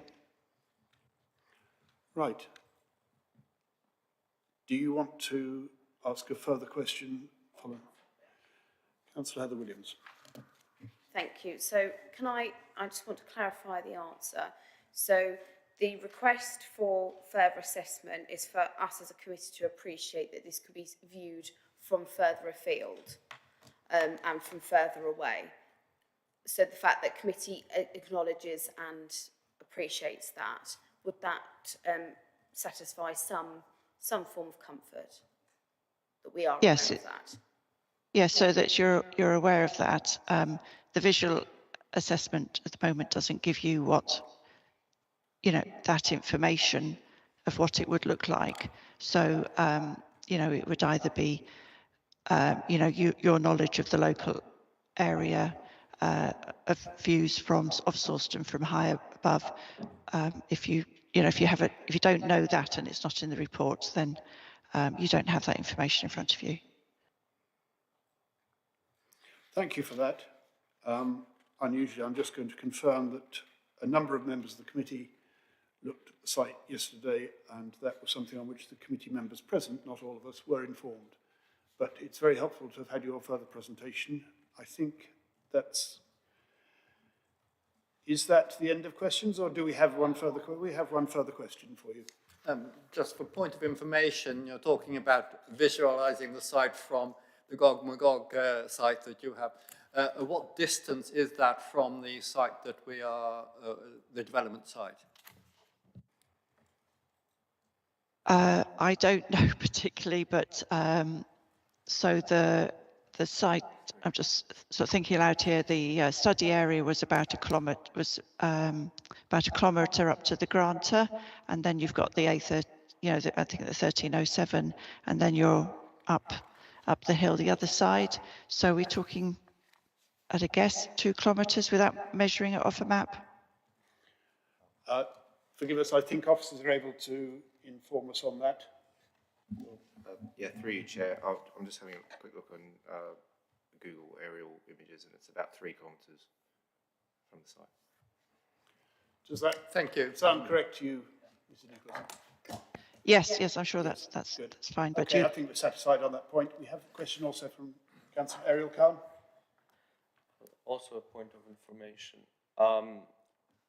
You mentioned that the erection of this building could damage the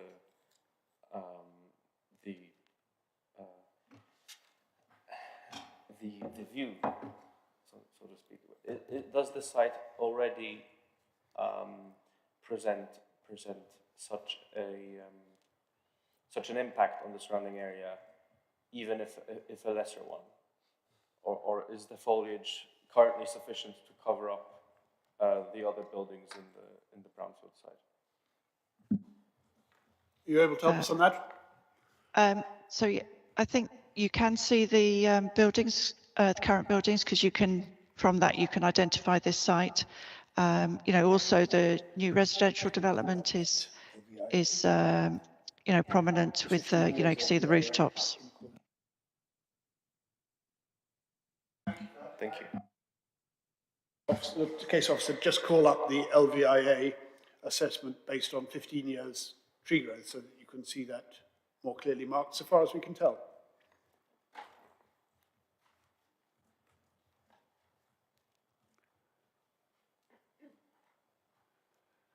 Now that's obviously from a much closer perspective and through a fence as it happens, but I hope that shows you the extent to which the building will still be visible even when the trees are effectively mature. Does that help? Right. I appreciate that is not the LVI viewpoint which was being requested here, but I think it's time now for us to move on. Thank you very much for your presentation. Right. Well, we have the recommendation, which is on, bear with me a second, where's it gone? Recommendation on page 58, that we approve this application subject to the planning conditions and the satisfactory completion of a Section 106 agreement. I will come later to recommendation 11.2 if we get to that point. So does anyone want to start the debate on this? I have first Councillor Heather Williams. Any others? Councillor Williams. Thank you, Chair. So I think we should first, we've acknowledged that it's been a departure application. I assume it's been advertised as such. But I think, so that's why it's here, but I think it is a sensible suggestion to change it from residential use, given where it is. It's got many merits. It's brownfield, and there are so many times when it's almost heartbreaking sat in this chamber when we're seeing agricultural or green belt or greenland being converted into residential and other things. So I really think that's a good, making a good use of the land that's there. I do appreciate the concerns that have been raised in relation to views. I think there has been reasonable steps, and when we're asking for conditions, we have to be reasonable in the landscaping and green walling and other things that have been put in place. I think the reality is whatever was put in that area is going to have some form of impact. We're never going to be able to shield absolutely everything. But would I rather see brownfield used on that balance rather than somewhere that may not have that quite such the viewpoint but was using up greenland? No, I wouldn't. So I think is it ideal? No.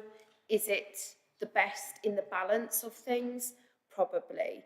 And we do know that we do need more employment space, and we are a growth area, and we do need to make sure. And Salisbury has been a parish that has actually taken really well the employment opportunities there, and has prospered, I think, because of it. In relation to page 56, when it refers to heads of terms, I just sort of say, and I think I might have a seconder for what I'm going to propose based on what you said earlier, and it's in relation to the financial contribution to CSET.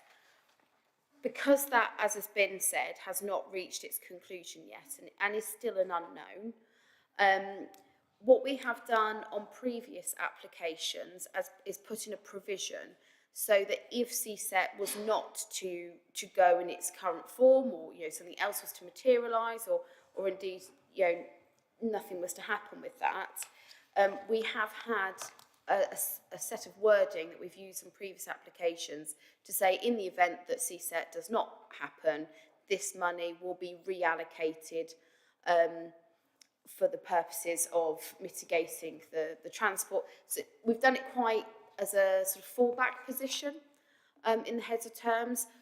I'm sure the wording that we've previously used would be sufficient here if officers could appreciate they're not going to have that at their fingertips, and this is whatever we agree to is subject to the heads of terms. So I'd ask if members were supportive of making that provision for in the event. What we wouldn't want to do is the community lose that contribution towards what it is. It's mitigating the impact of the development because of a difference of approach. CSET may become, I don't know, CSET. It's a CSET 2, could be 3 or 4. As long as we don't knuckle it down. I hope that helps, Chair. Well, we have clearly the basis of a proposed amendment there. I'm going to take advice from our legal officers to what extent we can formally agree to that without the formal consent of the developers. I think I'm getting an indication that the developers would be happy with that, but I think it's important we take legal advice on this before we consider that amendment, if we may. Thank you, Chair. Vanessa, are you able to guide us on that? Yes, thank you.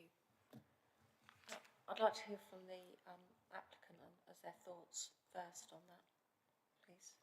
Yes, unusually then I'm going to go back to the applicants, although they had an opportunity to speak. I think it's very important we give them an opportunity to respond on this point before we discuss it further. Would you like to comment on that? Sure, thank you. I think it's a very sensible proposal from my recollection. I think the heads of terms suggest that it's a 10-year period in which it should be spent if CSET goes ahead, but yeah, I think the drafting of that particular clause should be amended to reflect the fact that it can be retained for an alternative should something else come along that's sustainable transport link. That's very helpful. Thank you for that immediate response. It's not reasonable to ask that of you, but I appreciate you being able to help us in that way. Councillor Heather Williams. Having had that, and obviously we'll get more advice, I would like to make that recommendation. It would have a nil financial impact. We're not asking for any more or any less, but would allow for any alternatives or different proposals that there may be, say, within the next 10 years. And before I ask you, can I just ask officers, I believe there are precedents for putting in similar wording as Councillor Williams referred to. Chair, if I can just come back. So I need to be very clear. It's a lot of money. It should be CSET related. We can't just say, or towards something completely different. Certainly it has to be highway related, and it should be CSET related. So I want to be very careful on the wording that we use. All 106 have a clause where if the money is not used for its intended purposes, it's returned after a period of 10 years. I'd like to speak to the planning officer as regards to whether we specify CSET, and if it's not used at CSET, it goes back, or if we use it as a highway contribution to be used at the discretion of the highway authority, and if still not used, it's returned. They will come with a 10-year return clause. So I suspect that in your amendment you might like to consider putting in wording to the effect to be used not just for general public benefit, but to improvements to public transport to benefit the site, which I think again is acceptable to the developers. Chair, I'm happy with that, and I'm also, I don't think we need to fix the exact words, because our recommendation is that we are, approving or refusing this subject to the heads of terms being agreed. So officers do still have the time. We've given our views and our gist of where we would like officers to take this, if approved, Chair.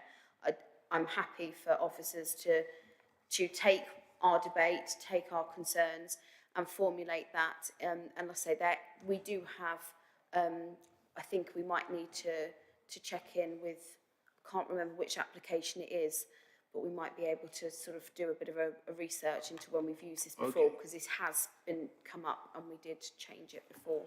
Right. Because this needs further discussion outside this committee, I would hope that you could put that forward as a proposal in principle, which can be accommodated at a later stage with the agreement of the developers. If that is the case and you have a seconder, which I think you do, then I think we might be able to take that by affirmation at this stage and then move on to other aspects of the debate. I'm not proposing to put that to a formal... Now, Councillor Dr. Richard. Sorry, Chair, I mean, I'm happy to second that. I'm not happy with CSET, and I'll be honest with the committee that... We are not debating CSET today. It is not... No, I'm not happy, so please, if we I'm could not happy confine ourselves to this application. Clear, Chair. I'm not happy that this contribution makes this application acceptable in planning terms, which is the point of 106, is that we say that the planning application is not acceptable unless we have this 106 contribution. I am not happy, really, to accept that a contribution to the council saying that to make this acceptable, there has to be a contribution to basically a council project. This site is 1.5 miles from the back end of the car park that will be CSET.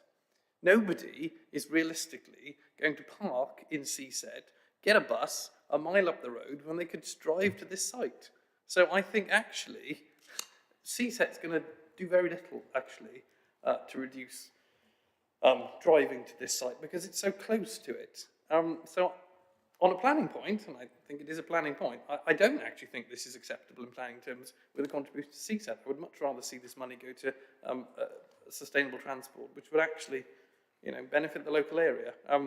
Having said that, if you need a seconder, I'm happy to second it. I do reserve my right to vote against this at the end of the day because I'm not happy that this makes it acceptable in planning terms. Yes, let us be clear, we are not at this stage debating CSET. CSET, for the purposes of this application, does not exist. I think the proposal was quite clear. I think, however, your seconder might be suggesting something slightly different, which would specifically remove the possibility of this contribution being towards CSET should that happen. I'd just ask clarity from the proposer and seconder as to what you are proposing, and if necessary, I will then put that to a formal vote. Chair, I think to clarify, and based on the advice as well, is that the contribution in the heads of terms is for a financial contribution to sustainable travel and not specify the project. And then as our advice has said, then it can, if that's the project that is deemed, so be it, but there could be other projects that come on sooner that would be more appropriate to this site. As Councillor Richard Williams says, there are other alternatives. So what we want to do in seeking this is to create flexibility as to how that money is spent and not ring-fenced to a certain specific project, which has absolutely nil financial effect on the applicants. It's going to be of no consequence to them, but it does give the local authorities flexibility into how that money is best spent. So we're not referring to a particular project. It is just for a financial contribution towards sustainable travel improvements. Can I ask you to be specific as to the wording you're seeking to change on which remind me which condition we're looking at. Paragraph 10.85, page 56, removal of CSET 2 towards sustainable travel. Sustainable travel. You want to delete the word CSET 2 altogether from that, rather than sustainable travel. My understanding of the original proposal was that should CSET not come forward, that it would then be diverted to public benefit, specifically sustainable travel. You're now saying you don't want it to be contributed to CSET at all. Sustainable travel, because that's the advice that we've had. The proposer, I think the seconder is now happy with that wording, and I'm afraid I'm going to put that to the vote because it is not quite as I'd understood. So we do have... Yeah, perhaps we'll take advice from the officers first. Thank you, Chair. It's very important that contributions made to mitigate the effects of development are meeting their SIL tests, which are set out in the report. And just reviewing the county transport team's comments, they are very clear that the mitigation identified is relating to the CSET infrastructure that is proposed. There's no other reference to requirements for other sustainable transport in their comments. It is related to the CSET project itself. So they haven't, for example, said that additional contributions for improving cycleways or bus service infrastructure is necessary. It's specific to the CSET project. So if that project doesn't come forward, then my reading of the comments from the Highway Authority is that the contribution isn't necessary. So it is on the proviso that the CSET is delivered, and if it isn't, then the contribution isn't required. So that's quite clear, and the tests within the SIL regulations are also quite clear in that they should be meeting those three tests set out in the regulations. Councillor Williams, do you want to amend your proposal to take account of that? Chair, with greatest respect, I appreciate the advice. No, I don't. I appreciate that that's the advice that's been given. But the way I see it, we have an applicant that is happy to accept what we're proposing, as if it is to go forward. CSET, then it may, 10 years is a long time. CSET might not happen, but an equivalent or something new may, at which point, just because this happens to be what's on the table at this specific point in time, I think would be a mistake. So my understanding as well is we are not bound by that. We are here to make a judgment ourselves on what we think is right. So I don't think there is anything that's stopping us being able to propose this. We can propose and agree whatever we want to. However, we have to bear in mind the question of whether it would be legally enforceable afterwards. Regardless of the views of the developers on this, the advice is that the Highways Authority does not feel that such a contribution would be necessary in the absence of what is referred to here as CSET 2. You are proposing, I think, to delete the word CSET 2 altogether.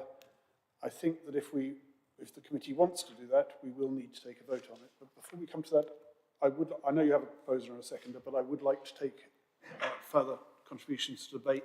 Councillor Dr. Martin Khan.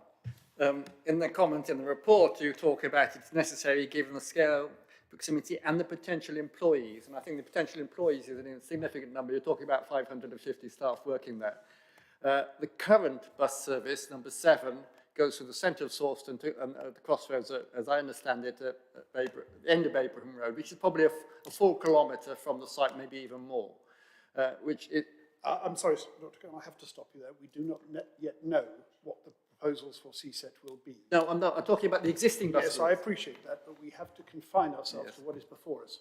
Yeah, yes, but you're asking whether, I was asking whether the comments of the Highway Authority have some relevance to other bus services and bus access. I mean, basically CSET would provide a bus access to the area. The existing bus access is not satisfactory, and therefore there might, if it doesn't go ahead, in terms of bus services, might be a relevant issue. Now, maybe whether the sustainable transport could be limited to bus services or bus provision in some sort, I think that could be related to the Highways Commons. I'm not sure whether other forms of sustainable transport would really cut the muscle. But that's just a comment for the way I look at it. I think yes, Helen Leaving, Councillor Leaving. Thank you, Chair. I just think I would like to be clear if we're voting an amendment, what exactly it is that we're voting for, because we seem to be talking about two separate possible choices here. One is removing CSET entirely from the heads of terms and rewriting the Section 106 contribution into more general terms towards public transport and sustainable infrastructure. That would be one approach. The other approach is to say that as a first point of call, this money would be used for CSET, but should CSET no longer exist in this current format, then we will do X, Y, and Z. Those are two different paths, and I'm not sure we're clear which one we're taking at the moment. Yes, Councillor Williams, I mean, there are two, as Councillor Leaming has said, there are two alternatives. I think what Councillor Leaming has just described is not your current alternative. Could you just clarify what you are proposing? So, what I'm proposing, right at this moment in time, is that we remove CSET and substitute that wording for sustainable travel. Now, that does not prohibit, potentially, it being used for CSET, but what it does mean is if between now and the 10-year mark, something that is better applicable to this site comes up, that money could be sent to deliver that. So when it's not excluding it, as much as some of us may disagree with it, but it is allowing more flexibility with that funds, because my point is over the next 10 years, there could be something else, you know, that comes through that actually would suit this site better. And because we've specified a certain project, we then don't have the ability to react to that. You know, this is a long-term thing. It's not a 5-minute thing. Do I think that CSET is the right thing to help this? No, but that's a side issue. Councillor Leaming, you wanted to come back on that? Yes, I have two questions. One is for the officers, which is why was CSET specified specifically in the first place? What was the original decision to make such a specific request that it was CSET? What was the thinking about that in the first place, so we can understand the rationale about why it's so it's named as CSET rather than general transport infrastructure? And I totally appreciate the point that in 10 years' time the situation could look very different, but both paths, either removing CSET from the thing altogether or saying CSET, but should CSET no longer exist in this current format, we do X, Y, and Z, both paths would meet that requirement, because the second one is reflecting that there is another option if the future is different. I don't understand why you would wish to remove it completely. I'm not going to ask officers to clarify at this stage, but via the nature of the debate, I will ask for officers to give us advice before we move to a formal vote. Your seconder wanted to speak. Do you want to come first? Right. The more flexible wording I'm proposing does something which doesn't allow the other, and that is CSET could still be there, it could still be happening, but something better is alongside it. You then choose the better option, not, oh, we've got this fantastic thing that's going to be much better, but because we said we can only do it if CSET falls and that's still happening, we can't use it. So that is the distinct difference between the two options that you've just referenced, Councillor Leaming. Thank you, Richard. Councillor Dr. Richard Williams. I don't want to have too much back and forth on this. I think single contributions to this is just one aspect of the overall debate. And then I will ask officers for advice before we proceed to a vote. I'll make this my last point, Chair, but I just wanted to address the points that have been raised in support of Councillor Heather Williams. I think there's a logical gap here. The start point is a 106 contribution is, as it says on page 56, necessary to make the development acceptable in planning terms. That's why we impose 106 obligations. I think there is a huge logical gap in the County Highways position, which is that the start point must be that this development is not acceptable in planning terms without 106. But if CSET doesn't happen, then there's no need for any contribution to anything else. Apparently it is suddenly acceptable. Well, what's unacceptable about it? What is it about the conditional occurrence of CSET that makes this unacceptable, such that if CSET happens, there needs to be a contribution, but if CSET doesn't happen, suddenly this is perfectly acceptable and there's no need for a contribution. I think there is a logical gap there. It is necessary to improve sustainable transport for this development, and that's why I think it is better to have a more flexible wording, such that, if CSET happens and It's decided this goes to CSET, fine. If CSET doesn't happen, we should still be concerned about sustainable transport in order to make this acceptable in planning terms. That's my argument. Yes, thank you. I think you may need to come back to that argument once we've resolved this particular issue in relation to the overall justification. I'm now going to contribute to the debate. Had this amendment been to say towards the public transport route CSET 2 or other sustainable transport, then I would have been prepared to support it. Since that is not quite clearly the nature of this amendment, I intend to oppose this because I'm not sure that it would be legally enforceable. That is the advice I think we're receiving. And before we put this matter to the vote, because we now have a seconder and we've had, I think, sufficient debate, I just think it important we take legal advice on that point, and then I propose to proceed to a vote. Are you happy with that? Yeah. Thank you. Right. Legal advice, please. Thank you, Chair. I've come up with some alternative wording for you to consider. To be used towards CSET or alternative sustainable transport infrastructure in agreement with the Highway Authority.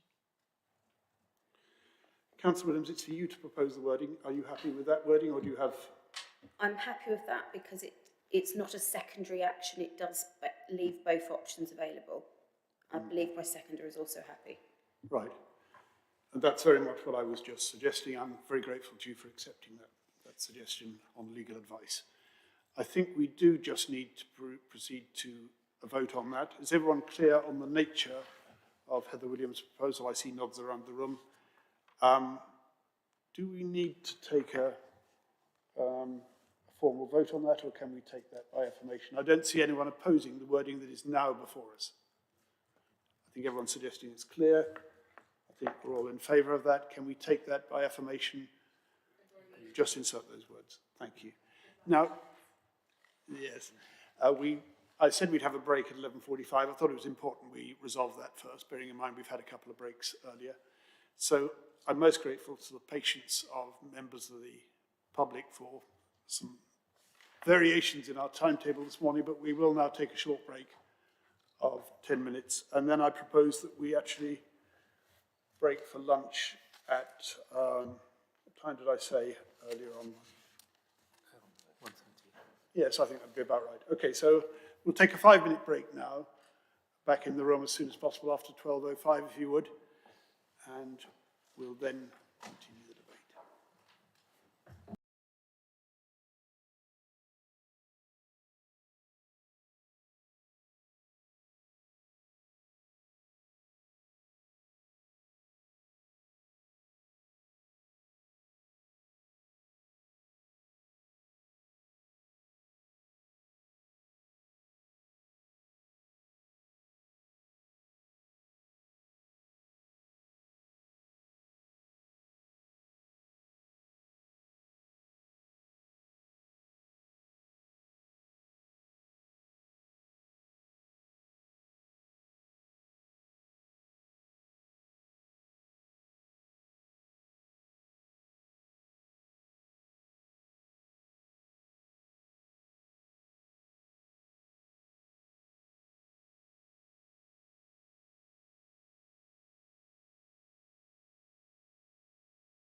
We now resume the meeting after a short scheduled break. We are on item 6 of our agenda, Dale Manor Business Park. We've resolved one little issue in relation to contributions to transport, public transport schemes, sustainable transport schemes. And we now move back to the debate on the recommendation itself, which I mentioned earlier on. I can't remember which page it was on, but I'm sure we'll manage without that. Who wants to start us off on the debate on the recommendation itself? Do I see Dr. Martin Khan wanting to start us off on this? Oh, thank you. I can, okay. I generally, I mean, I know this site. I know this site for many years. Actually, about 50 years ago, I lived in Thornton for a year and a half, so I know this, and it was already a development, an area of industrial use then, at that time. So it's long-standing industrial use. It's not a new use. The site is clearly unsuitable for housing in its present location, surrounded on 3 sides by industrial buildings, existing industrial buildings, of a rather different character. But, so this is, in fact, a change towards a more research-orientated use in an area which has a lot of other new research developments coming up in the area. So it seems to be, that's what the pressure is in this area now. It seems to be, so the main concern that I can see, the only real concern that I can see about this use is the distant views, the views from outside. Generally, this is based on the assumption that any development is ugly, I think, really, the idea. This building is a much better and a more attractive building, even if larger, than the existing buildings on the site, some of which are not well screened at present. It is a largely horizontal character in its construction, and therefore, I think even if it is visible at a distance, it won't be particularly intrusive. And I understand there's a certain subjective element in that, but that's the way I would feel. And certainly from a distance of 3 kilometres, it will be a minor element in the landscape, and I don't think it will intrude. So in my personal view is that the impact on Greenbelt is certainly not enough, and in fact might create an improvement compared with the industrial buildings, and might, I think it is likely, though you can't be, obviously, this is not a matter really to take into consideration in terms of whether it's improve it or not, that it might, if it's successful, it would include induce changes in other sites adjoining to, which might improve more attractive buildings on that site. Therefore, generally, I'm in favour of this thing, and I should be voting in favour. Thank you for that. I think Vice Chair Jeff Harvey wanted to comment on this. Yes, thank you, Chair.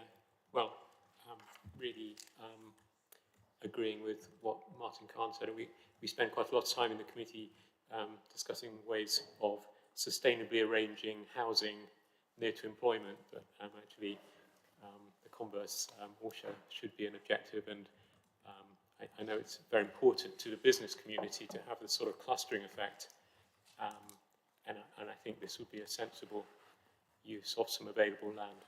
Thank you.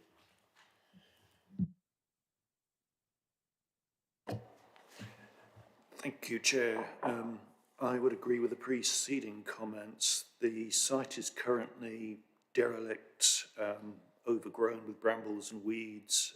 It's no asset to anyone as it stands, and putting a reasonably attractive new building on the site can only be a positive. As regards the distant views, I have trouble imagining that putting a reasonably attractive new development amongst several ugly heritage is probably the wrong word, elderly buildings, a cement works and a warehouse unit is going to detract further from the views from 3 kilometres away, in particular as the applicant is proposing to put screening in front of the views from the Greenbelt side. So I would also tend to support the application.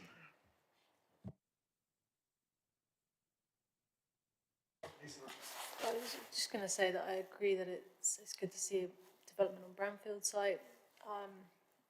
We did go and visit the views, and I feel like okay with the level of impact that this would have, and agree that some of the neighbouring buildings will have more impact than this one that we're looking at.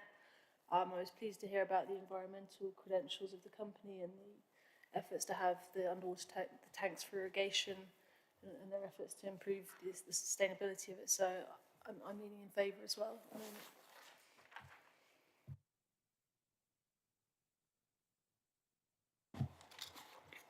I think I read that we are approaching a consensus on this. Do we have any contrary views? Would someone like to make a proposal? Dr. Khan. I make a proposal that we approve. Move to a vote. Do I have a seconder for that? Councillor Redrup. I'm going to take a full vote on the electronics because it's important we record this. So if we could set that up, please.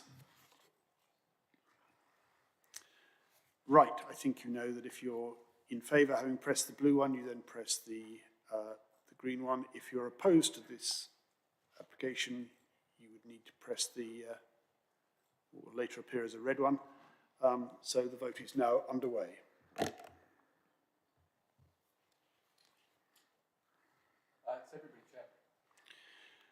Thank you.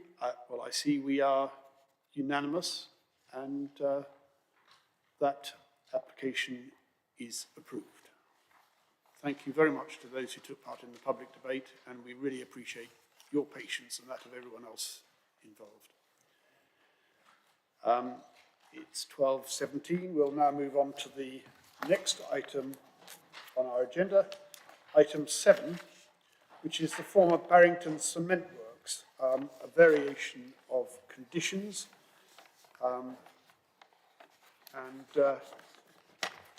Let's see, that is on page 73 of your papers.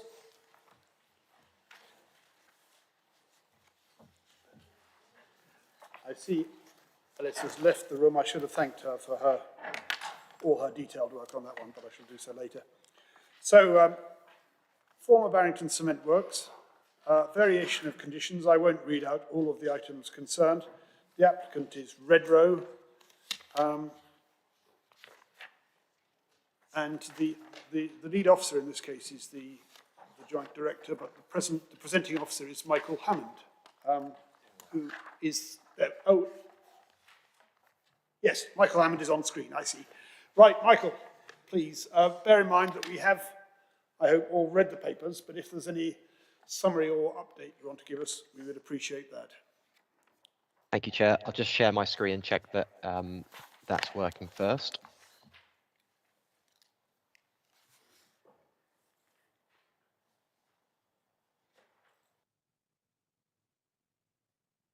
Can you confirm that you can see the slides? We can see that clearly. Thank you, Michael. Excellent. Yes, I'll be quite brief, Chair. The application's sort of a legal procedural one that's similar to one that committee considered back in August, I believe, last year. Effectively, it's an application to almost exclude these elements greyed out. So you've got the southeastern parcel here, and this northern parcel, which members will recall came to committee last month with a resolution to approve. And it's to effectively almost exclude those elements so that the rest of the development can sort of come forward. Or sorry, it already started the development.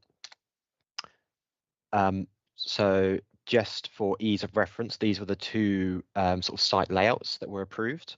So on the left is the southeastern parcel. So that was for 36 dwellings, an increase of 3. And then on the right is the northern parcel, which members would have seen last month, which was for an increase of, I believe it was 37 dwellings, approximately off the top of my head. So, like I said, effectively this application seeks to change the plans to exclude these greyed out areas from things like the master plan, which is what I'm showing you now, so that the original outline is still compatible and they don't sort of conflict with one another. So again, things like the building heights plan, and for example, the phasing plan, which obviously they've already started on phases 1 and 2. But for example, the access to those developments is unaffected by these two drop-in permissions, so there isn't an issue in terms of compatibility. So I put on the screen here, Chair, effectively the summary from the report, which is that it's been submitted in light of the Hillside decision, about which has led to questions about drop-in permissions. We've taken legal advice as officers, including from Council, and our opinion is that based on that advice, that this approach is sound and that the application should be recommended for approval with variations to the conditions on the host permissions, which is why the description development is so long. That's a very brief presentation, Chair, but I'll be happy to take any points of clarification if that's okay.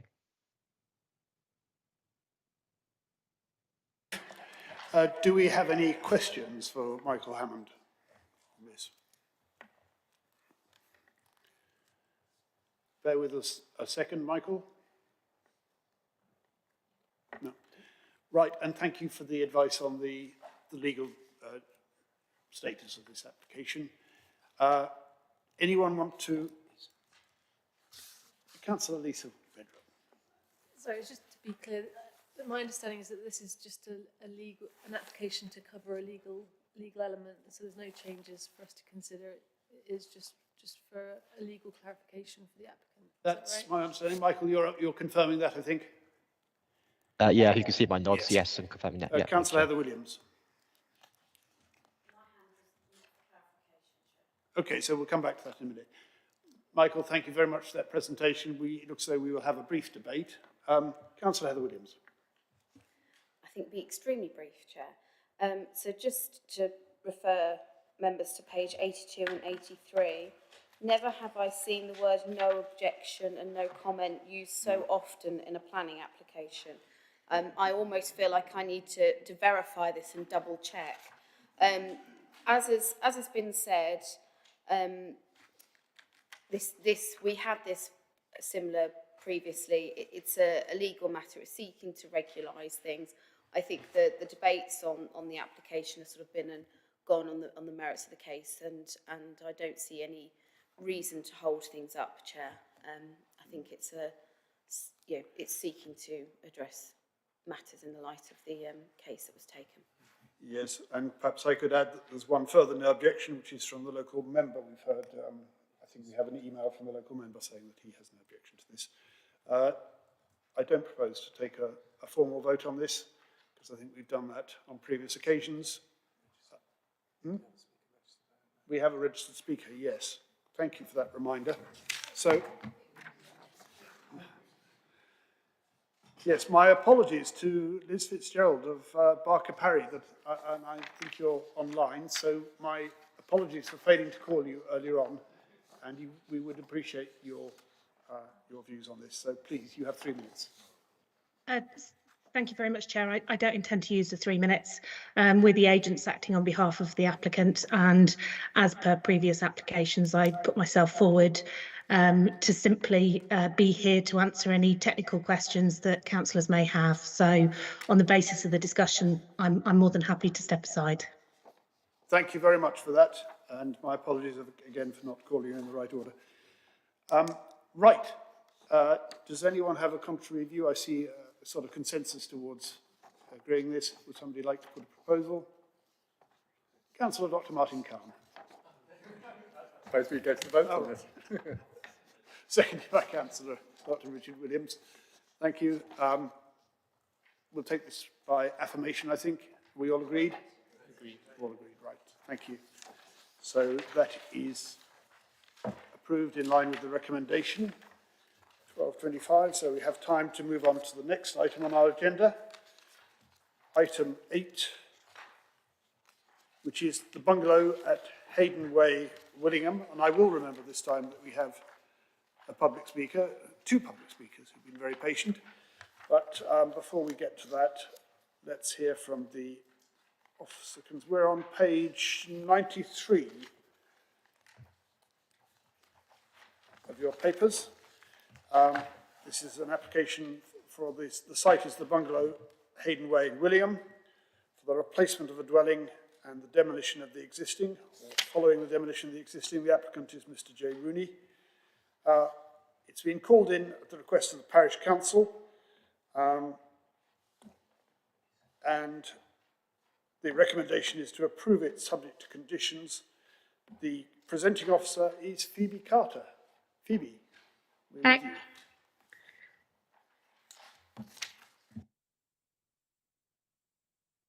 Can you see my screen?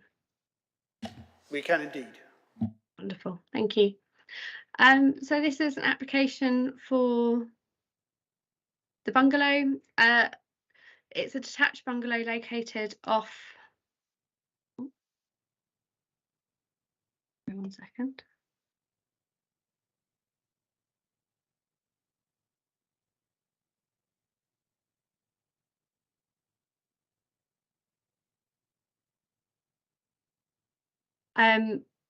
Is located off an unmade road, here accessed off Hayden Way. The site is surrounded by open countryside to the east and the south. To the west of the site is has a separate permission which was approved by the Planning Committee in 2021 for the stationing of caravans for residential purposes. To the north of the site is open countryside in this field, followed by commercial buildings and a new residential development. Which this field here is the new residential development that's been built, and you can see here that there are some commercial and farm barns situated around the site. The application seeks planning permission for the replacement of a dwelling. This is the dwelling just in here, and this here to the west of the site is the former piggery building that will come up throughout the discussions. The application seeks planning permission for a replacement dwelling located in a slightly different position on site, which is just shown here on the block plan. A new dwelling would be a single storey as well, a 4-bedroom dwelling, and it would have a maximum ridge height of 6.3 metres. The proposal complies with internal space standards and has provided an acceptable level of amenity space, parking and cycle storage, some of which will be secured via condition. So this is the original floor plan of the dwelling, and here are the existing elevations.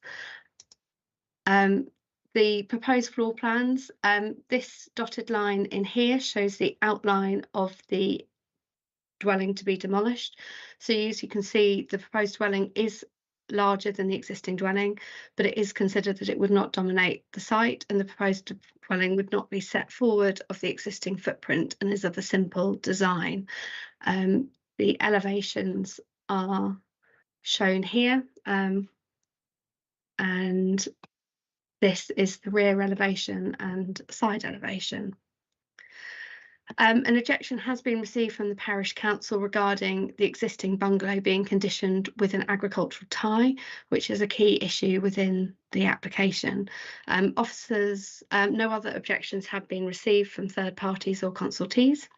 Policy H14 of the local plan, replacement dwellings in the countryside, supports 1-for-1 replacement dwellings outside the village development framework boundaries, and officers are satisfied that subject to condition 3, demolition of the existing dwelling, the proposal is considered to be compliant with policy H14.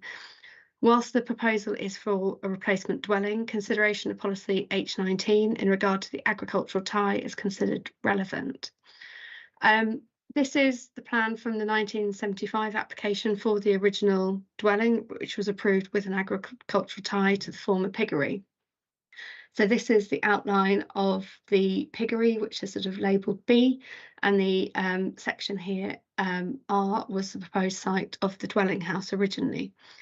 The applicant purchased the site of the this original dwelling, plus some additional land in here, which had previously changed use.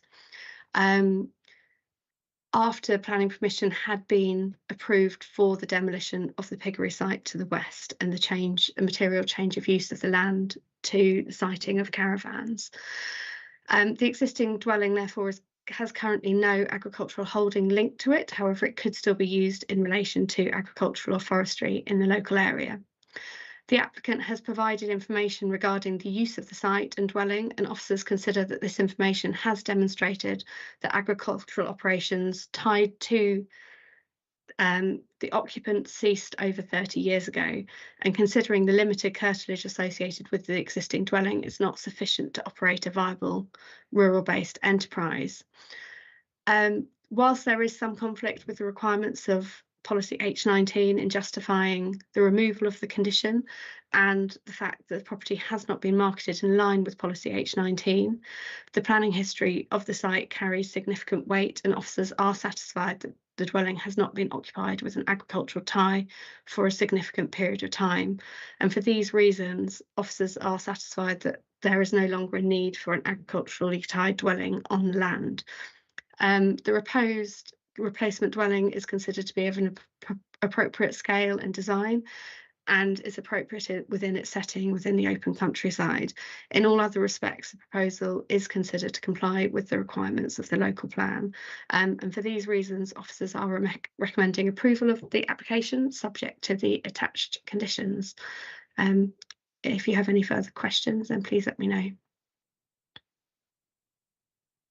Thank you for that presentation. We may have further questions. Just before we come to any questions of clarification, I wonder if you could go back to the slide which showed the red line within which the application is to be considered.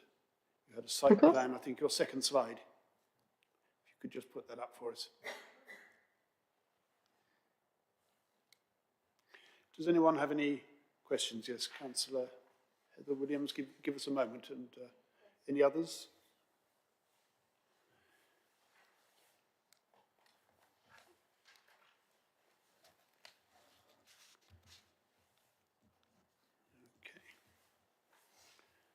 So that is the red line. It's rather difficult to see where it overlaps with the blue line, isn't it? But so it follows the blue line.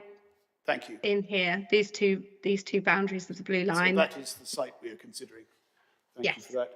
Councillor Heather Williams, I think you had a question.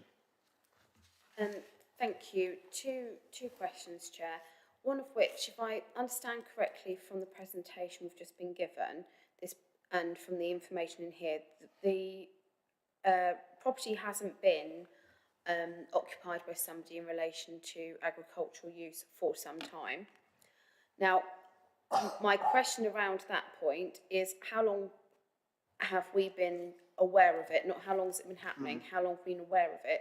Because there is a concern there that we're sort of saying it's okay because it's been going on, but actually we probably should have enforced it had we been aware.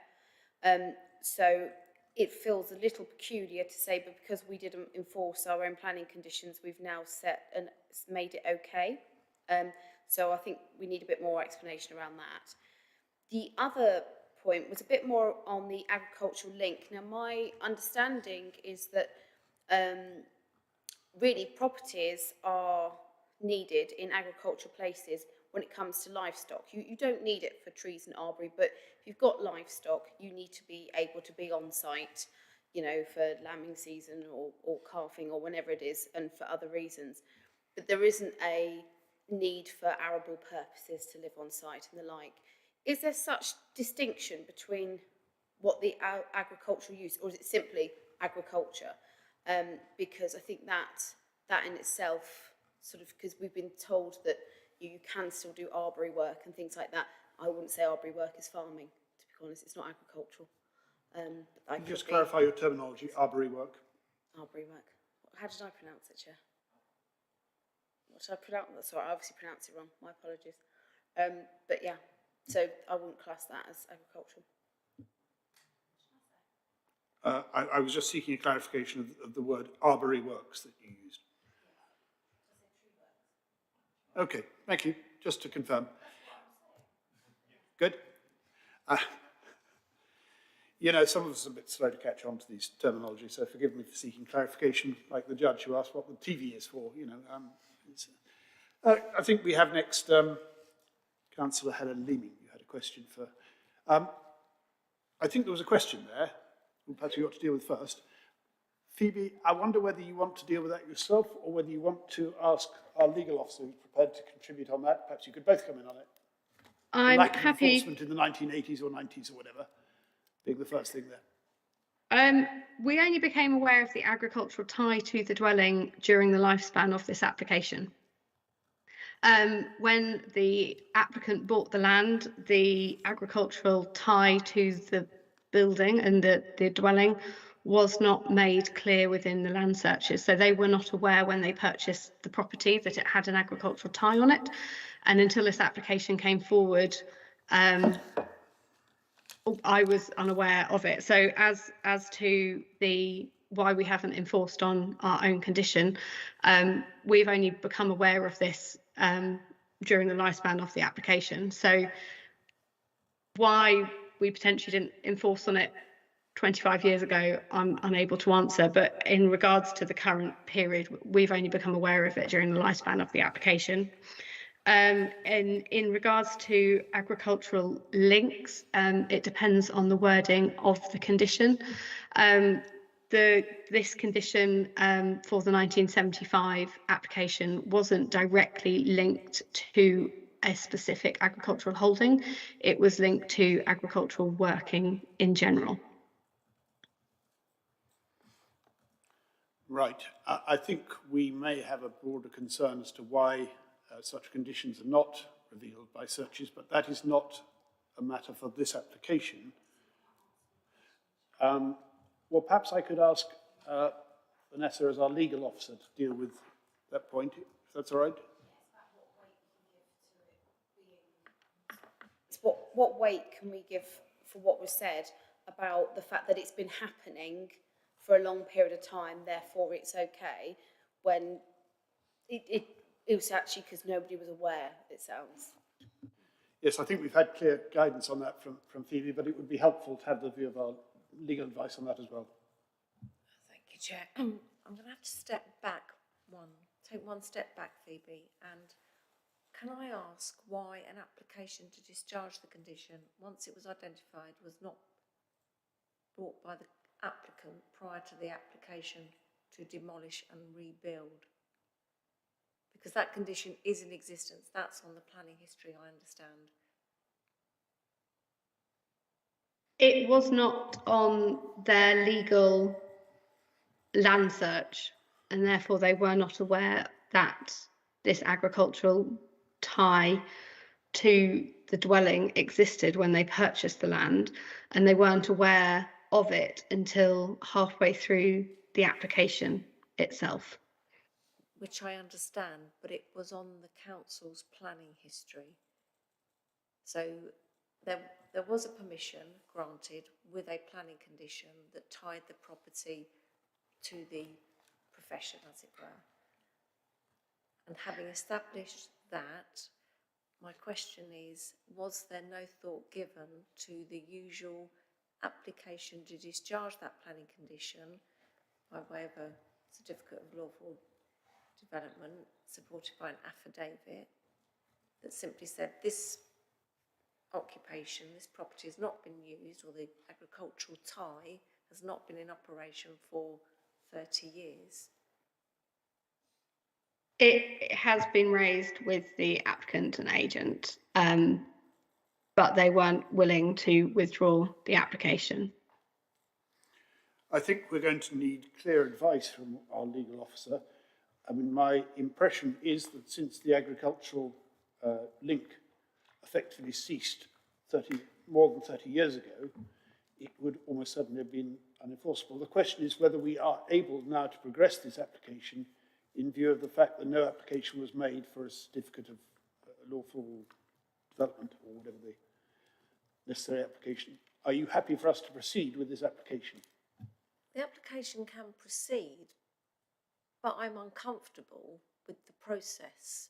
The process should be that that condition should have been discharged, and they either withdraw that or this was effectively put in abeyance until that had taken place. And I am concerned that the council is setting quite a dangerous precedent on this. We may not have enforced,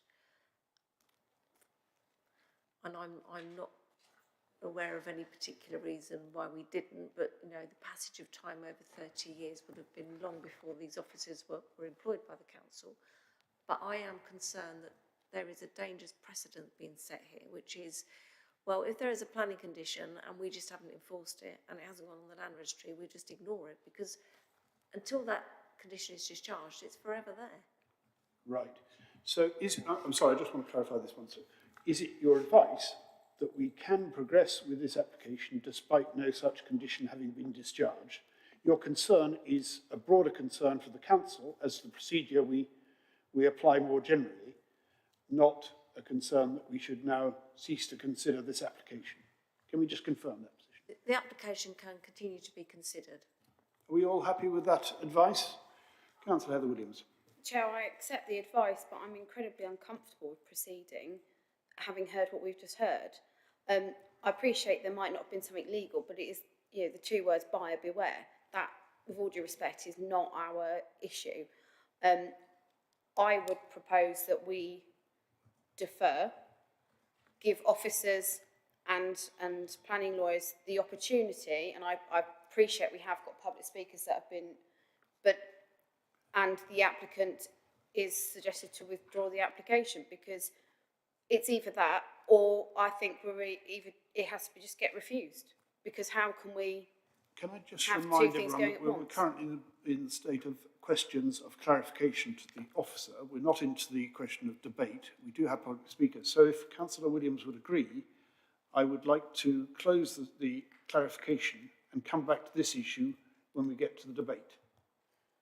Would you agree to that, or do you wish to put this matter, put a proposal to that effect now?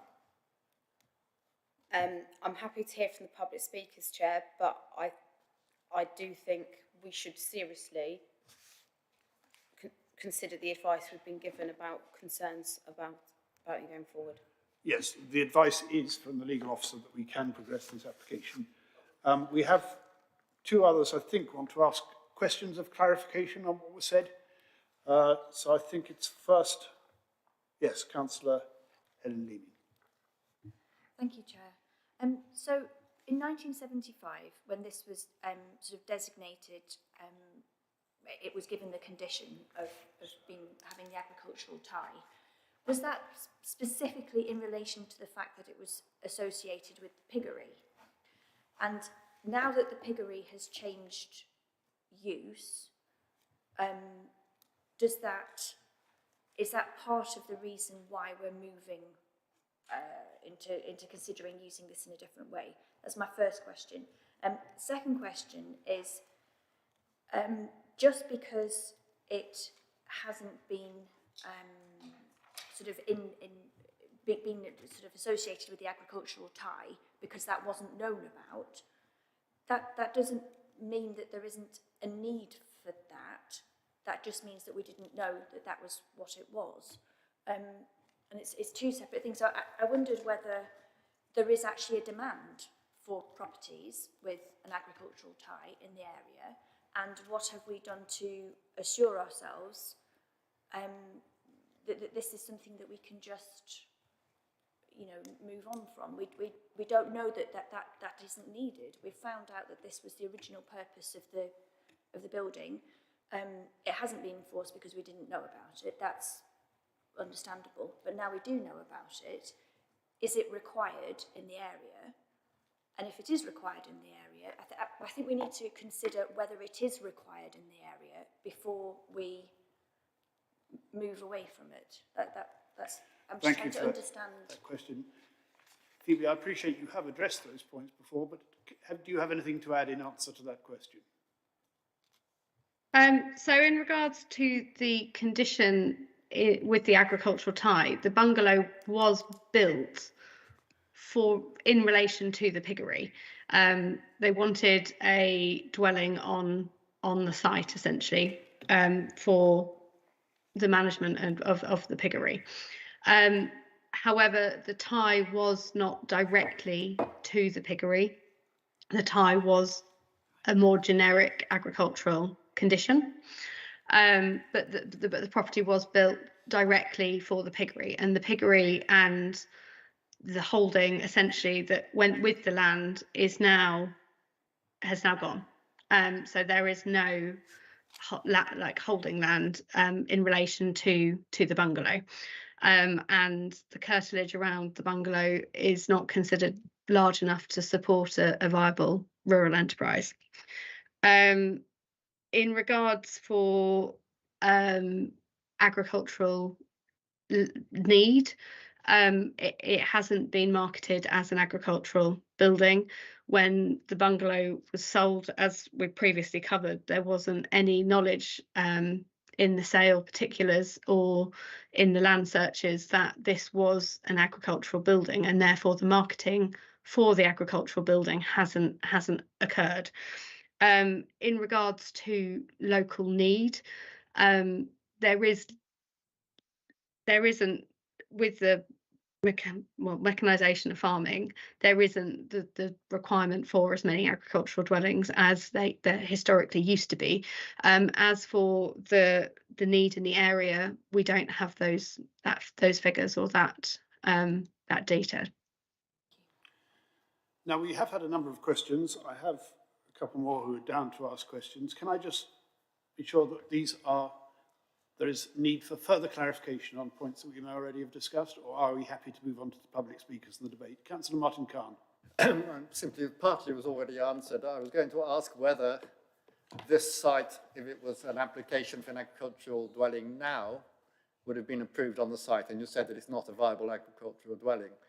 But in relation to this, were it to be operating as an agricultural enterprise, would all the food be produced for the animals be produced on site? I imagine they would all be imported, and whether that would be a desirable in that location, whether that would be an issue that would be related to the approval of the site in this location. To try and get the context of just before I ask Phoebe Carter to respond to that, can I just be clear, we're not asking, are we, for a reconsideration of the 1975? No, I'm just trying to get the context of what the situation might be where that happens, or whether there's a need. Is that a question you think the planning officer should be in a position to answer? I don't know.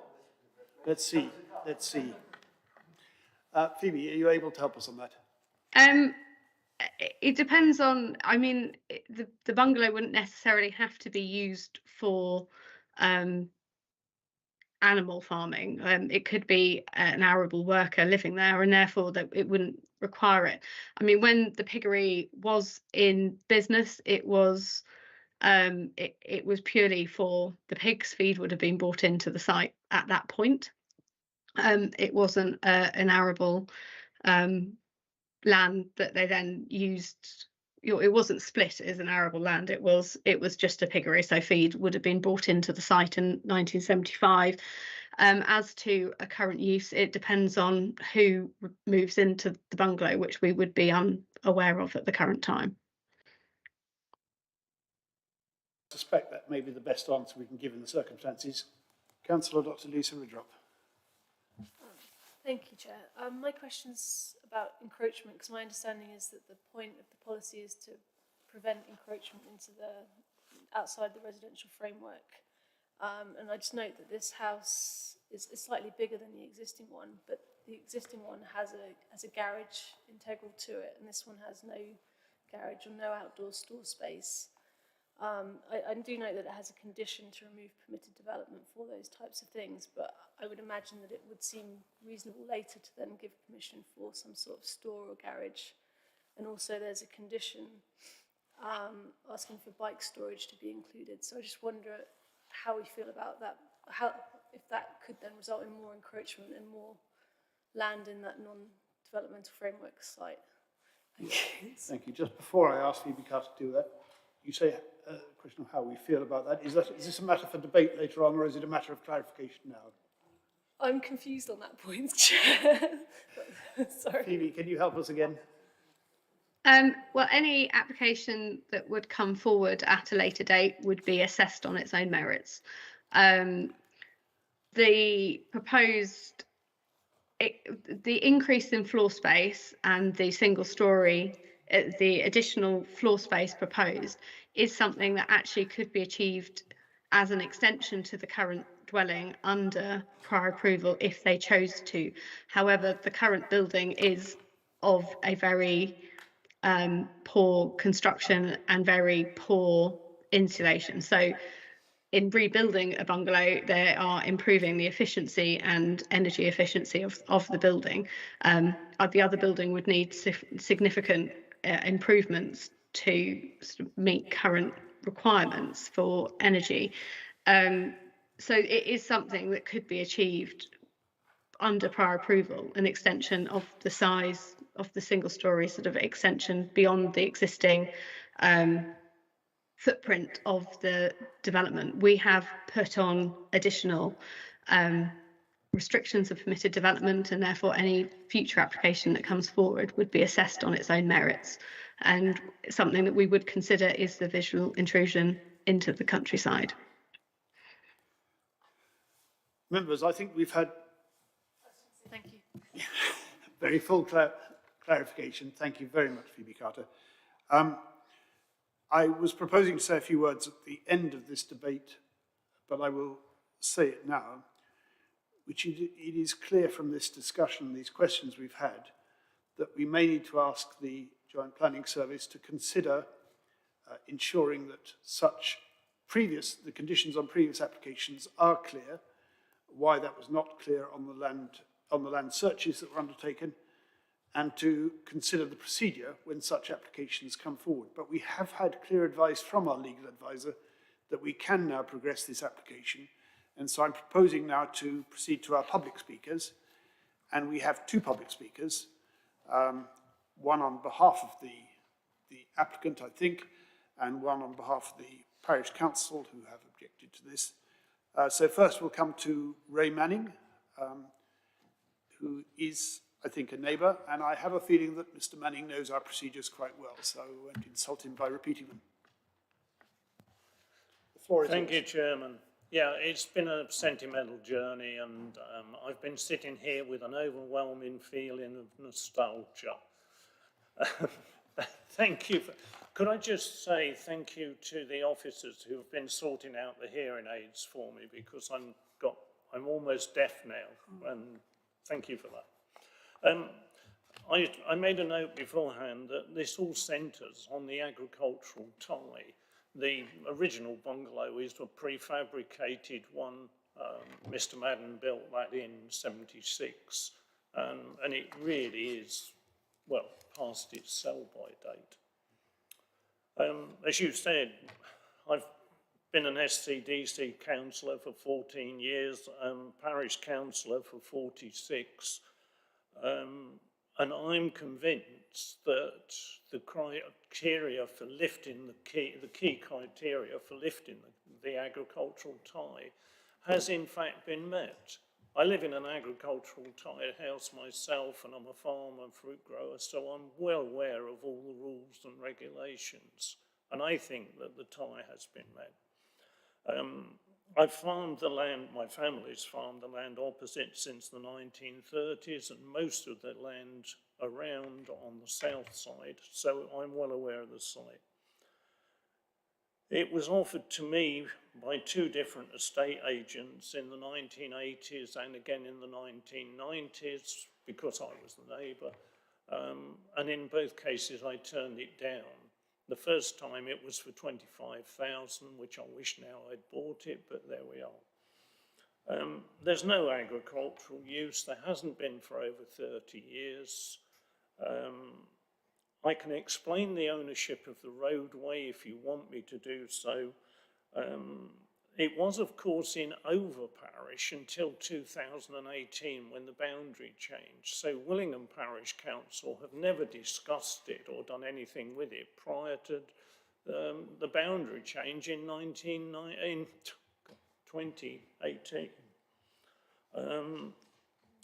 As the other question I heard, when I started in 1964, there was my father and me and 5 employees on the farm. There's now nobody. There's me part-time, because I'm older and slower. There's my daughter and my son. I don't know of an agricultural worker left in the village, and I'd be very, very surprised if there's anybody would meet the criteria of being wholly or mainly employed in agriculture or horticulture. There's just nobody. It's a sign of the times. And you have actually lifted the agricultural ties on several other houses in the village. This is not that unusual. And last but not least, Mr. Rooney asked me to come and speak for him because he doesn't read. And also he'd booked a family holiday, and when this got deferred, he unfortunately is in Israel. But he wanted somebody to come along because, well, you know, there ought to be somebody there. So it's me. Thank you very much for that presentation. Before we get to any questions that there may be, does anyone want to take up Mr. Manning's invitation to explain about the status of the roadway, or is that an issue? Yes, I think Councillor Martin Khan would appreciate that. Can you perhaps elaborate on that? Under the Enclosures Act in 1832, I think it was 32, under the Enclosures Act, 15 feet of land was put from the overside as a private carriageway, driftway or mereway. Willingham resisted the enclosures for another 5 years, and then they gave 5 feet from Willingham's side to make a roadway of 20 feet wide. Therefore, Mr. Rooney has 15 feet, and I, on the opposite side facing him, have 5 feet.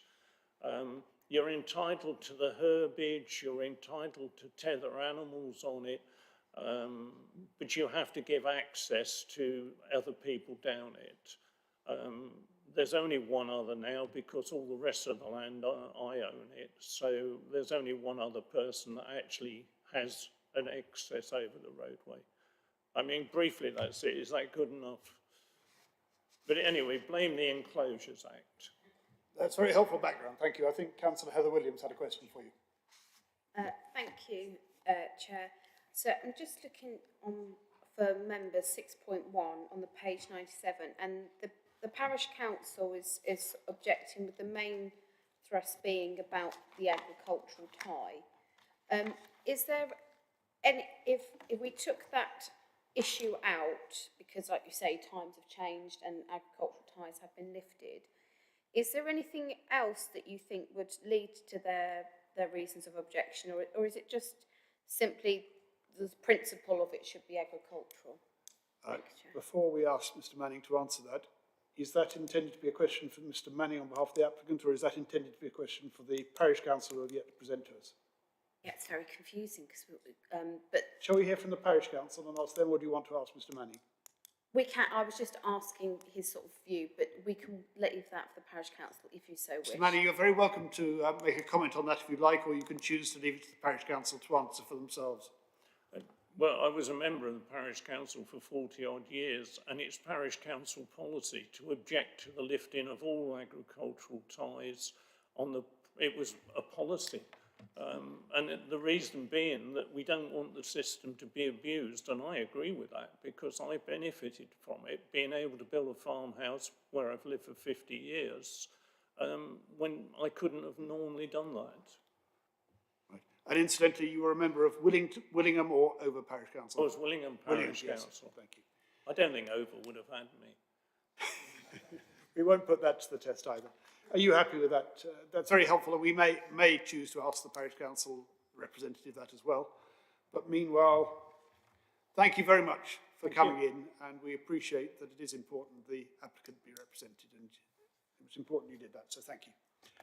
Right, we have then a speaker on behalf of Willingham Parish Council who is online. I think it's Dr. Neil Harris. Are you there? Yes, not a doctor, alas, just plain mister. Hello, can you hear me? We can't quite yet, and perhaps you'd like to put your camera on as well. Sure, we'd like to see you.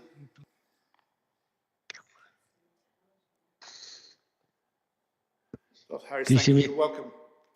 Right, unfortunately it's not doctor, it's plain mister, I'm afraid. You can hear me all right, though? We can, yes, thank you. You have 3 minutes. Thank you. Thank you very much. I'm here as chairman of the planning committee of the parish council, and to represent our case. We strongly object to this application to demolish the bungalow and replace it with a new dwelling. The bungalow is a prefabricated building constructed in the 1970s and is unsuitable by modern construction standards. However, it was also built for an agricultural purpose on Tye, which has long since disappeared. Planning laws allow for redundant agricultural buildings to be repurposed as dwellings, provided they retain the appearance of the original, which is not the case here, and the proposed replacement is also on a different part of the site. The bungalow was purchased in 2020 by the applicant, who also owns the adjacent property known as the Piggery. It was constructed in the 1970s to be the manager's house for operating the Piggery and was originally part of the same site. The Piggery eventually fell in disuse as it was uneconomic, and in about 2015 was purchased by the applicant. In 2017, the applicant proposed to construct a dwelling on the site of the Piggery. This was refused by SCDC Planning and also on appeal in 2018. The appeal reasoned the main issue was the principle of proposed development with specific regard to its location, in that it is outside of a defined settlement. By definition, it was in the countryside. The reasons presented in that appeal refusal are as relevant in this application. In 2019, the applicant applied to create a traveller pitch on the site of the Piggery, and the parish council recommended refusal, as in part, Willingham has many traveller pitches, some of which aren't in use. The application stated, the applicant seeks planning permission for a single residential gypsy pitch to meet a recognised need for such facilities in there and to facilitate a gypsy lifestyle. However, this was approved despite the many arguments against it as presented. Relating to the bungalow, documents show that the property has remained occupied on a regulated tenancy since 1988, and the tenant will be entitled to remain in occupation for life. It also stated that it could be a considerable time before lawful vacant possession could be obtained. However, around this time, for some reason, the tenant suddenly felt unable to remain there and found alternative accommodation, leaving the property empty. Willingham Parish Council has objected to all developments in this area towards Northstowe, which effectively extends the village envelope. In this case, the bungalow would not have been allowed without a sustainable agricultural operation to require its construction in this location, as was the case when it was built. This requirement, which allowed for the original bungalow, has long ceased, and therefore there is no need for replacement. Permitting this application would set a precedent for further development to encroach in this area, thus removing the natural barrier between Willingham and the town of Northstowe. We urge the Planning Committee to refuse this application. Thank you. Thank you very much. There may be questions for you. I know you're chair of the Planning Committee of the Parish Council. I should have asked you at the start, just for confirmation, that you have the consent of the Parish Council to represent their views. Thank you. Yes. Yes, I don't know whether Councillor Heather Williams wanted to put the same question to Mr. Harris. I can do. I think some of it was addressed in what was said, but yes, more than happy. It would be helpful because it was the Parish Council view you were seeking, I think. Yes, so the agricultural tie is what's referred to. Is it just the fact, because there is a building there that can be used, and we've established that it's been used for a very long time without the tie. So is that the only real reason for refusal in your mind, or is there any other thing that you'd like to raise? The main reason for refusal is that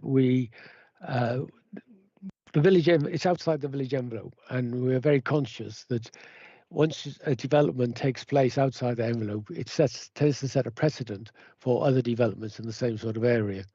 And Willingham, as a minor rural settlement, has already had a lot of development, particularly in the last few years when there was no planning policy in place to prevent it, which we're really concerned that this type of change of use or change from the agricultural original building has now likely to be to cease, and that could encourage other development. Thank you. Thank you very much for that. I think that is the only question we have for you. So thank you very much for your presentation. We'll now move on to the debate. Yeah, thank you.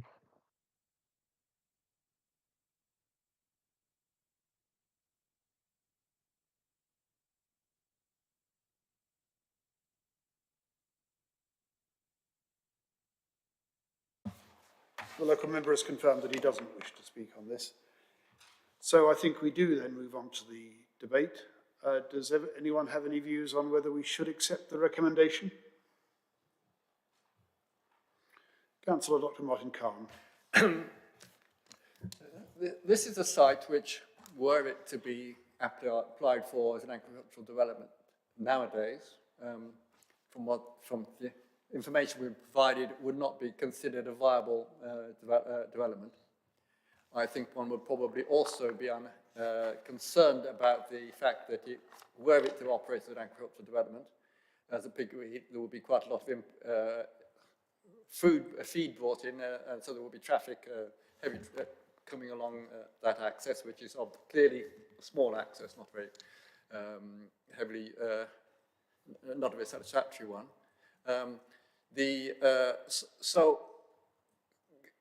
It doesn't seem to me that on the basis of the use that had been used on the site, there is now an agricultural need. That seems to be clear. The fact that it was the applicant bought the site with a regulated tenancy and therefore would not be likely to be able to develop it, to me seems to be not a relevant planning issue. The fact that he's been lucky, the tenant has decided to move, it's become available, and he takes the opportunity that arises. So in planning terms, I don't see that that's a relevant issue. So the relevant issue to me is whether, so we know from that it's an existing development in the countryside. The building that would be built, while larger, would be probably more attractive and less of an impact than, say, the current one, which is not a particularly attractive building. So the general development would normally approved as a replacement dwelling in the countryside. So the only question is whether I cannot see the argument for retaining the agricultural use on that site. And I don't see that in this particular case there really would be a precedent. If it were proposed now, we would not want it to be an agricultural dwelling there. So therefore, there's no real justification. Therefore, I'm quite happy, in fact, to approve this application, I think, in terms of the recommendation. Thank you. Councillor Heather Williams. Thank you, Chair. So in relation to the agricultural tie, which does seem to, I know we've dwelled on it quite a bit, but it seems like a significant part of this application. The fact that it hasn't been enforced and looked into, I think we have to separate. I think that's as councillors of the council is concerning, and I think I would ask that officers take a look and make sure that we can, be safeguarded from this in the future. But the agricultural need for it was the piggery. It was the livestock. The piggery is now gone, so whether or not it applies, it can't be used. It can't be done really. They've lost that ability. So that then makes me look at this proposal and go, okay, it can't be an agricultural dwelling. We can't keep the tie on. So what harm is replacing one for one, which is essentially what this is. There's nothing at the moment stopping this dwelling being used unless we were to take enforcement action to get them to enforce something that is not applicable to actually meet. And we gave permission for that. We gave the permission that meant that it could no longer be an agricultural tied residence.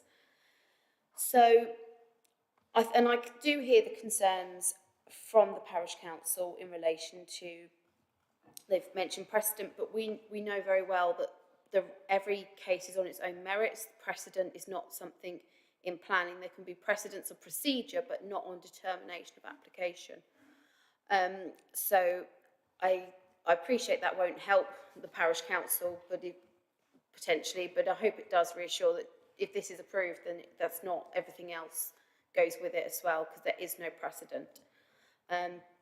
And yeah, balancing it up, having the current building there or the new building there, I don't think establishes much harm. If I'm honest, it's one for one. Were this going to multiple? Were it going to 3 or 4 or 5? Absolutely.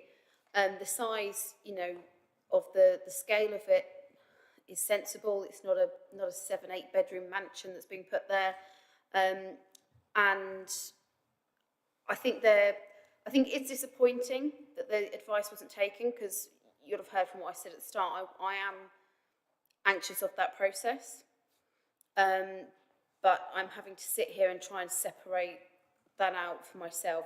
If I'm just looking at the merits of the application, then I think it's going to establish very little harm in the change, and potentially has some benefits on environmental levels. So I'll be going with the officer recommendation. Do we ever have any other views on this? Members online? Yes, Councillor Helen Leeming. Thank you, Councillor Fain. I'm just wondering if I could ask a question of the officer at this point, or has that moment passed? So I'm sure you can accommodate that. Thank you. So just looking at the various parcels of information that we have about the situation, the point about building outside the envelope of the village settlement, I'm not particularly concerned about that, because it's replacing one property with another, and it's not on a bigger scale. So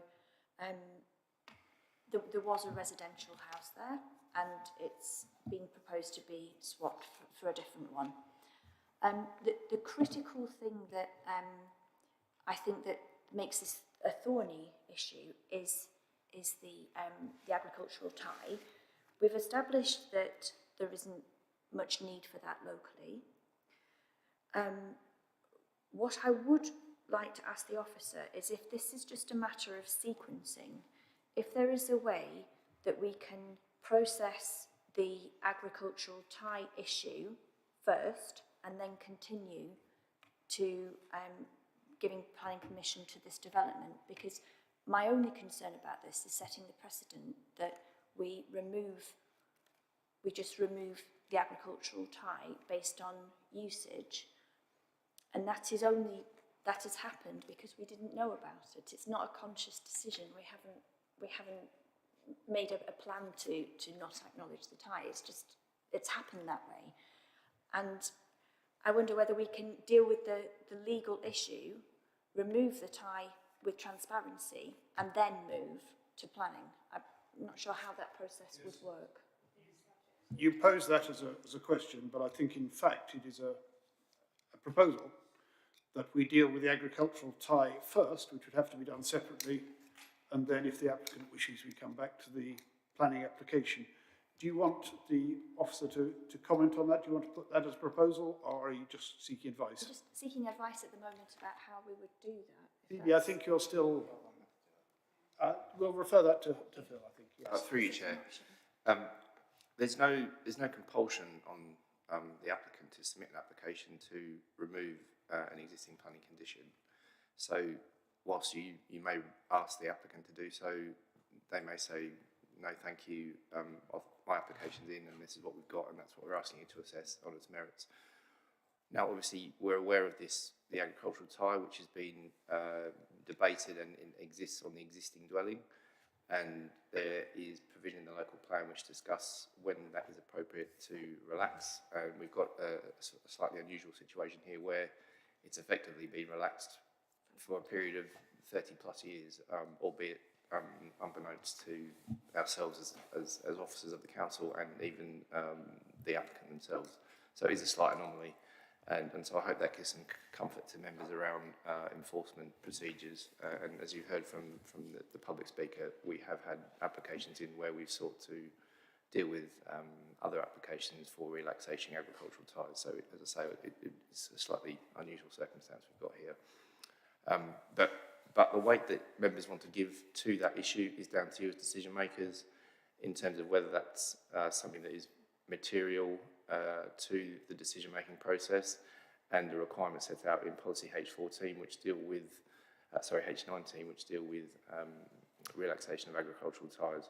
So it's within your gift to give that the weight you desire, and in terms of coming to decisions on this application.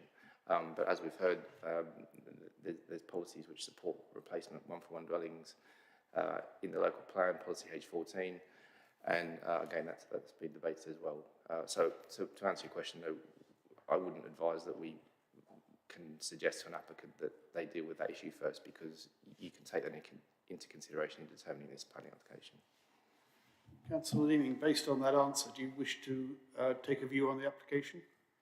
No, I don't. I think that's answered my question. I suppose my biggest concern was that this would open up grounds for appeals, that if it's there in the law and we haven't addressed it formally, that it could make things difficult further down the line. But I will accept the advice. Right. Then Councillor Dr. Richard Williams, I hope this is on the debate rather than further questions. Yes, Chair. I'll just be brief, just to say that I'm happy that we can proceed with this. We will agree, if we agree, a new planning permission, which will stand on its own merits and be unaffected by a previous planning permission. So I'm perfectly content with us to proceed with this, and I will probably vote in favour of it. Thank you for that. If there are no other contributions, I would just state a brief view of my own, which is the reason I asked for the red line plan to be put up again, was that I was keen that we confine ourselves to the land in question of this application. It's been helpful. We've also had explanation for the inclusion in that red line of the driveway. I also, I think, would take from what our legal officer said earlier on, that we are able to consider this application on its merits. The question of whether there might be other measures in future cases is for review at a later stage, but I don't think we should hold the applicant responsible for that, bearing in mind that the application on the neighbouring land, which made it, I would say, unfeasible for any agricultural occupancy tie to be continued on this site, was taken by ourselves, as Councillor Heather Williams pointed out. So, in the light of that, I personally am inclined to take the officer's recommendation that we should approve this. I fully appreciate the concern that the Parish Council had on whether this might create a precedent or in some way extend the village envelope. I'm satisfied that it does neither of those things, and therefore feel we should judge this on its merits. I suggest we now proceed to a vote on this. I'm not proposing to ask for a formal proposition. I just say those who are in favour, we'll go to an electronic vote if we may. Those who are in favour of the officer's recommendation should press the green button. Those who are opposed, the red.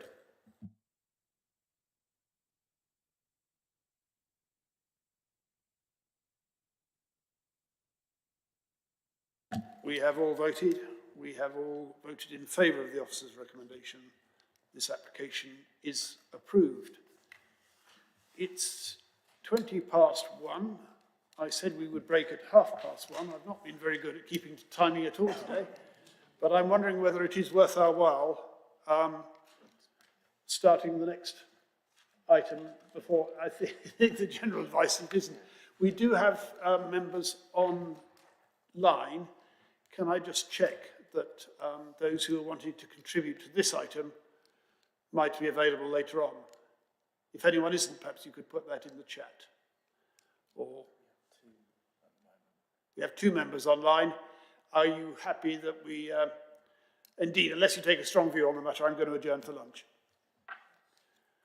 I can't hear anyone. Agreed. I think, indeed, I think I'd have very great difficulty in persuading members here of any other conclusion. So we will meet again at, I suggest, 2 o'clock.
Right, welcome back to this meeting of South Cambridge District Council Planning Committee.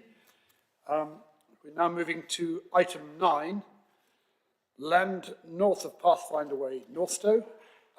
This is on page 115 of your printed papers. So this is for the construction of a temporary modular community building for a period of 3 years with associated parking, landscaping and so on. The applicant, of course, is South Cambridge District Council. The planning officer presenting to us is Luke Mills. It's come to us, of course, for that reason, because it is a development by the council, but the recommendation of the planning service is to approve, subject to the conditions. So, Luke, bear in mind we've all, I'm sure, read all the papers, studied them carefully. Is there anything you wanted to say in summarising or updating us on the recommendation?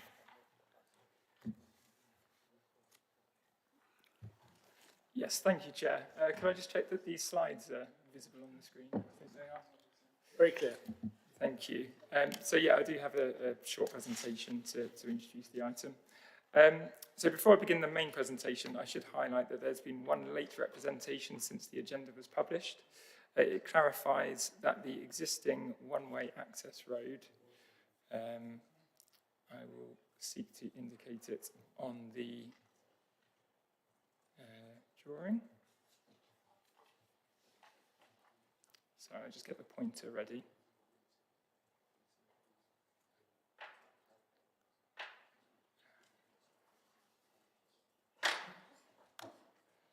I know this is a common situation.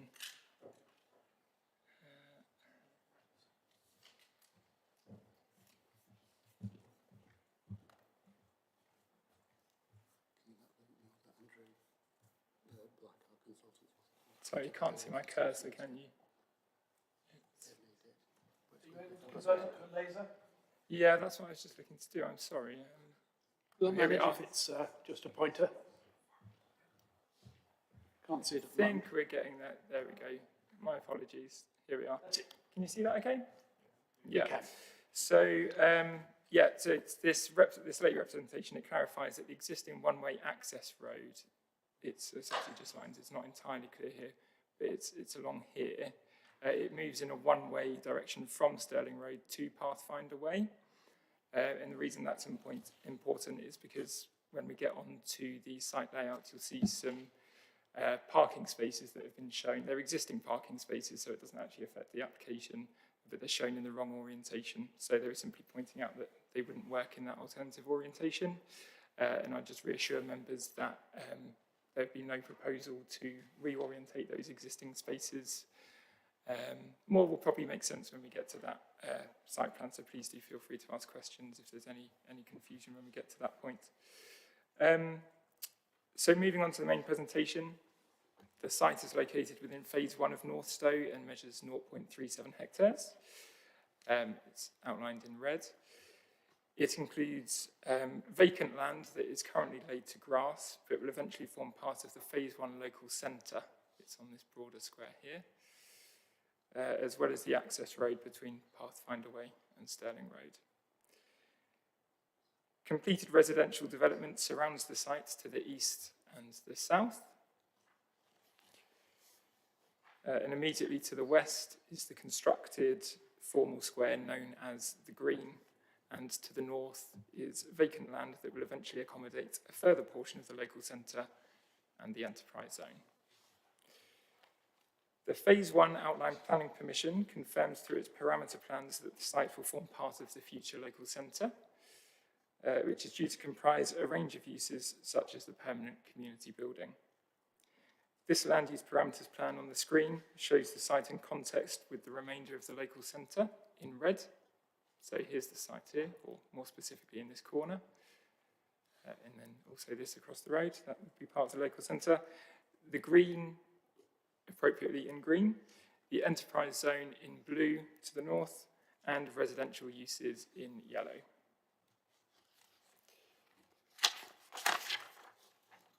This plan is essentially a zoomed in version of the location plan, so it's much the same information but it does indicate the position of the temporary building being proposed here.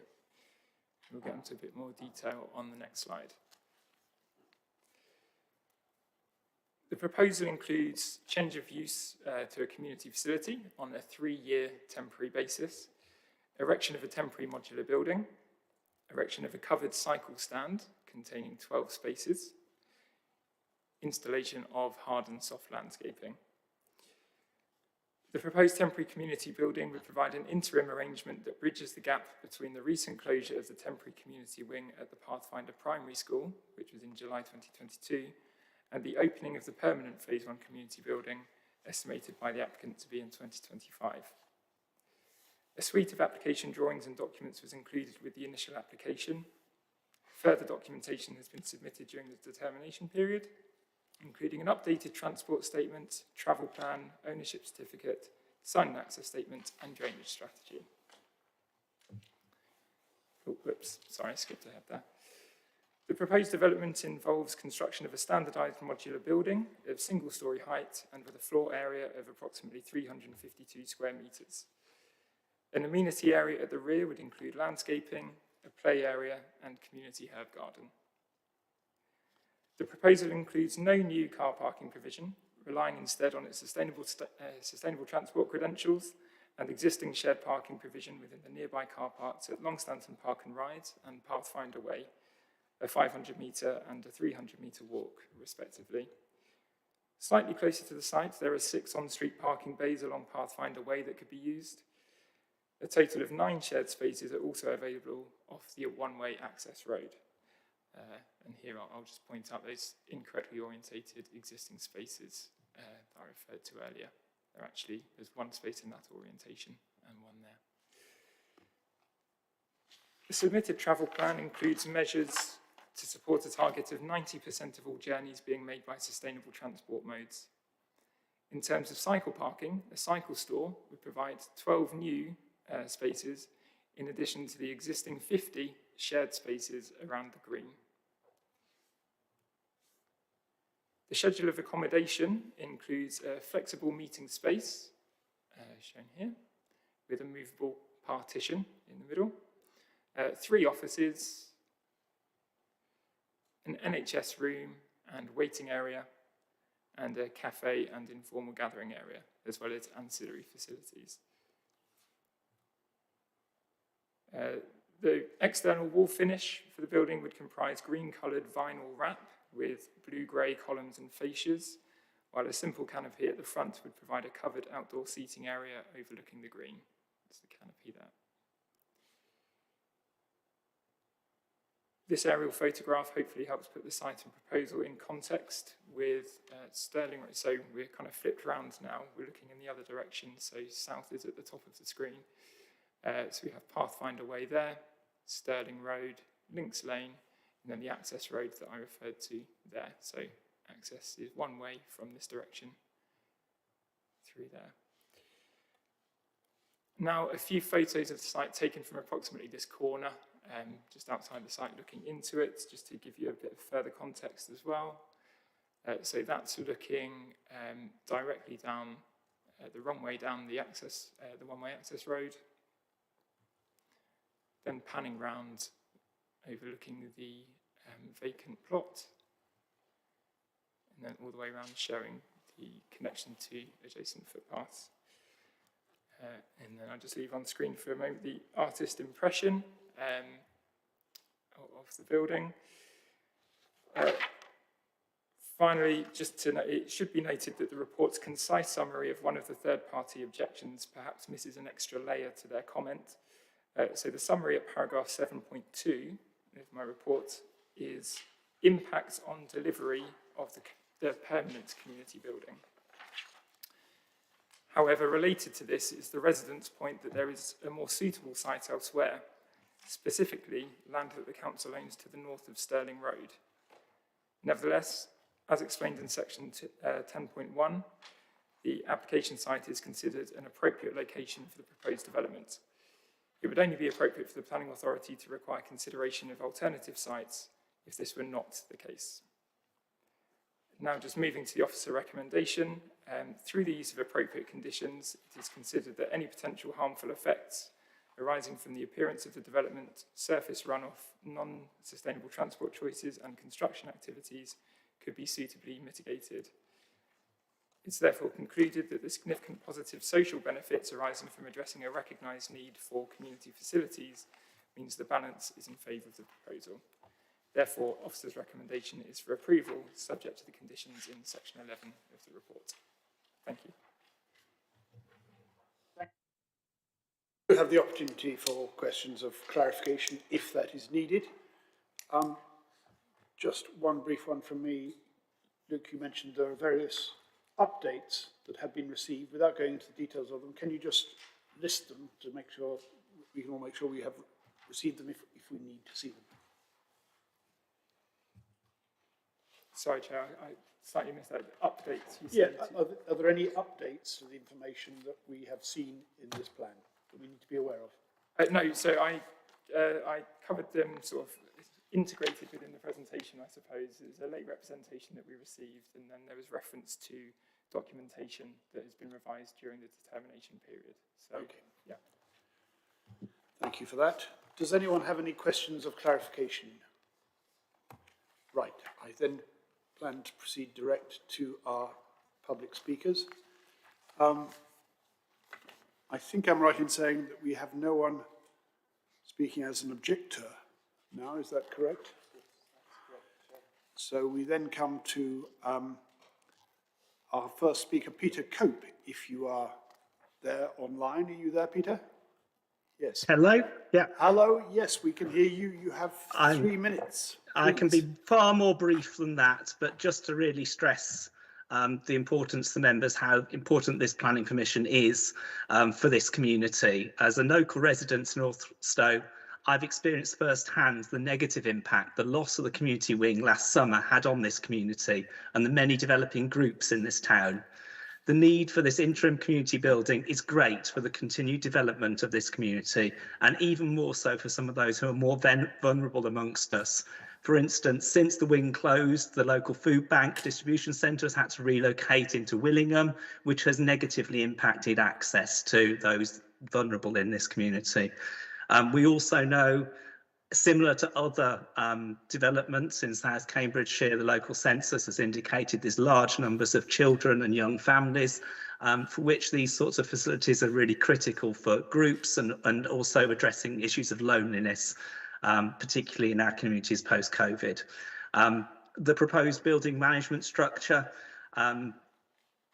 should ensure that the needs of the community are met, while also ensuring that those most local to that facility, it doesn't have a great impact on them. So I'd just like to stress how important it is that we get planning permission for this.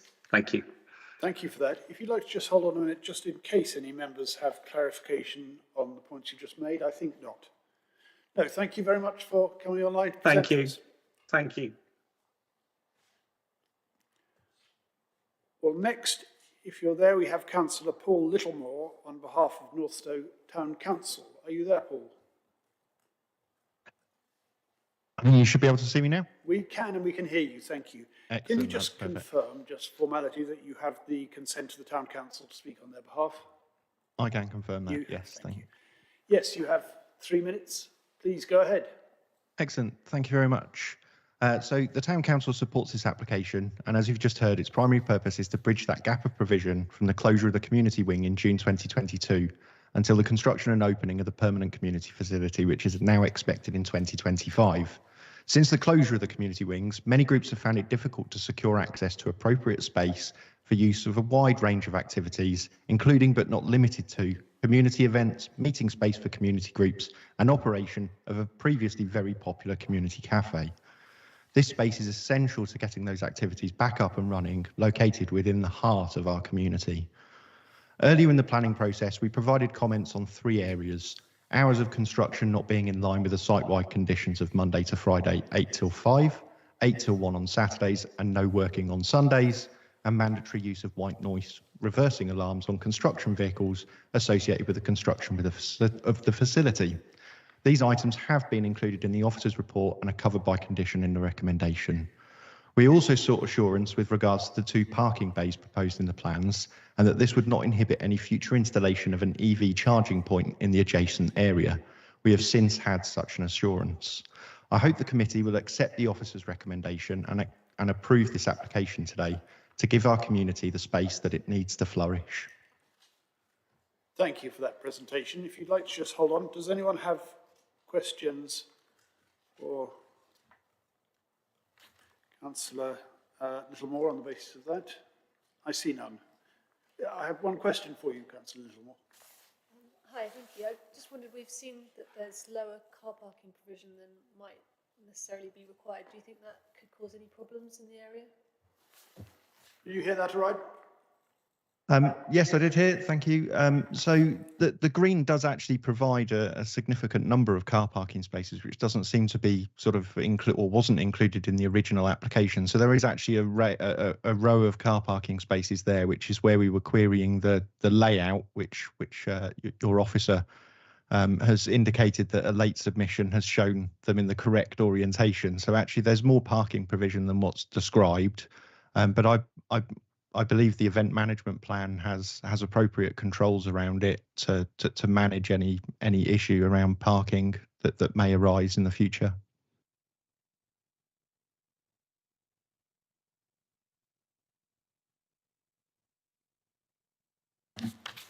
I was just saying, I don't think we have any other questions for you, so thank you very much for your presentation.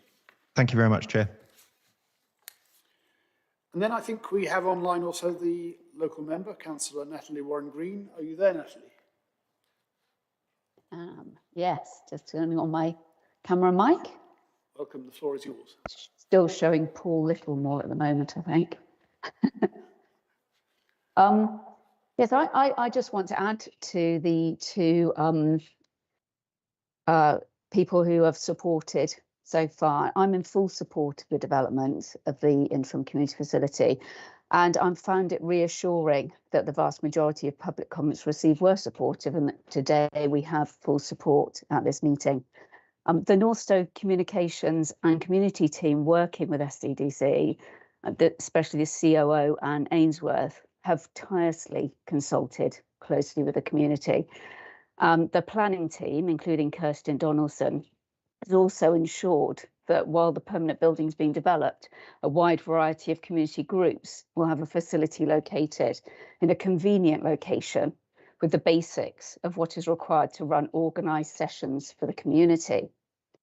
Opening this interim facility late in spring or early summer would be excellent timing. I'm a regular volunteer in Northstowe, including at the market, where they're looking forward to making use of the area near the interim community facility. Also, community groups operating like the Warm Hub, who have found themselves inaccessible to many of the current locations, since it means a long walk on cold, dark evenings. And also the food bank, I met in the same location before they moved to Willingham, and they were looking for a central home in Northstowe. So the facility has space for multifunctional activity, including yoga, sustainability group activity, the youth hive, and all activities that are being planned will be a really good opportunity for people to be in a centralised location. It also located next to where the permanent facilities will be built. This offers a sense of visible progress for Northstowe, and also a feedback loop to ensure that permanent building caters for the needs of various groups that will be using the permanent community centre. All the feedback while people are using the interim facility will be really valuable in ensuring that Northstowe has a centre that is fit for purpose. I'm in fully support. Thank you. Thank you very much. Any questions for the local member on that presentation? I think not. Natalie, thank you very much. That was very clear. Thank you. So now we move to the debate on the merits of this. I'm sure all members will appreciate you wanting to contribute to the debate, I think, Councillor, yes. I think all members will appreciate that we consider this objectively, regardless of the source of the application, on the merits as we see it as a planning committee. Councillor Richard Williams. Thank you very much, Chair. Yeah, I'm happy to say from the get-go, supportive of this. Obviously, take account of the fact that Northstowe needs these community facilities. Obviously, the design is a temporary structure. It's not a beautiful design, but it is a temporary installation. So I think on that basis, I'm happy with this application. Any other views on this application, on the merits of the application? Councillor Helen Leeming. Thank you, Chair. I would like to raise the question of cycling facilities on the site. I'm wondering whether this would be an opportunity to, I'm concerned, the one concern I have about the plan is to do with encouraging people to have green and sustainable transport options to access the site. And I wondered whether it would be an opportunity to increase the number of cycling storage places available on the site. So there are 12 new spaces included in the plan. There are 50 on the site already, and I wondered whether we could consider increasing the 12 new ones that are visible from the building as part of this. Well, that I think is a question directly for the case officer. Has that been considered? Yes, thank you. So yes, as you described, the figures there, the 50 shared spaces existing at the green, and there'd be 12 new ones. So that's set against a requirement of, as we calculate based on our parking standards, a minimum of 28 spaces for the development. So there'd be 12 dedicated, but then access to 50 shared spaces. And for the duration of this temporary permission, based on the the remainder of the local centre and enterprise zone nearby that are still forthcoming, there's probably not the competition for those spaces on the existing green at the moment. So we deem that the provision is sufficient. I mean, there is a condition that's being recommended to clarify the design siting of the cycle store, not least to address a concern of the design crime officer to make sure that they're a bit more visible from within the building. So the applicant will be needing to submit a revised cycle store location there. So if the applicant was so minded, they could, at least in theory, increase the provision. But as a planning authority, we wouldn't require it because we deem, or as officers, we deem that it's sufficient as things stand. Councillor Leeming, are you happy to leave it on that basis, or do you want to come back on that? I'm happy to leave it at that basis, but also just to note that when that chance comes, perhaps we should make the best of that opportunity. Thank you. Point taken, thank you. Councillor Heather Williams. Thank you, Chair.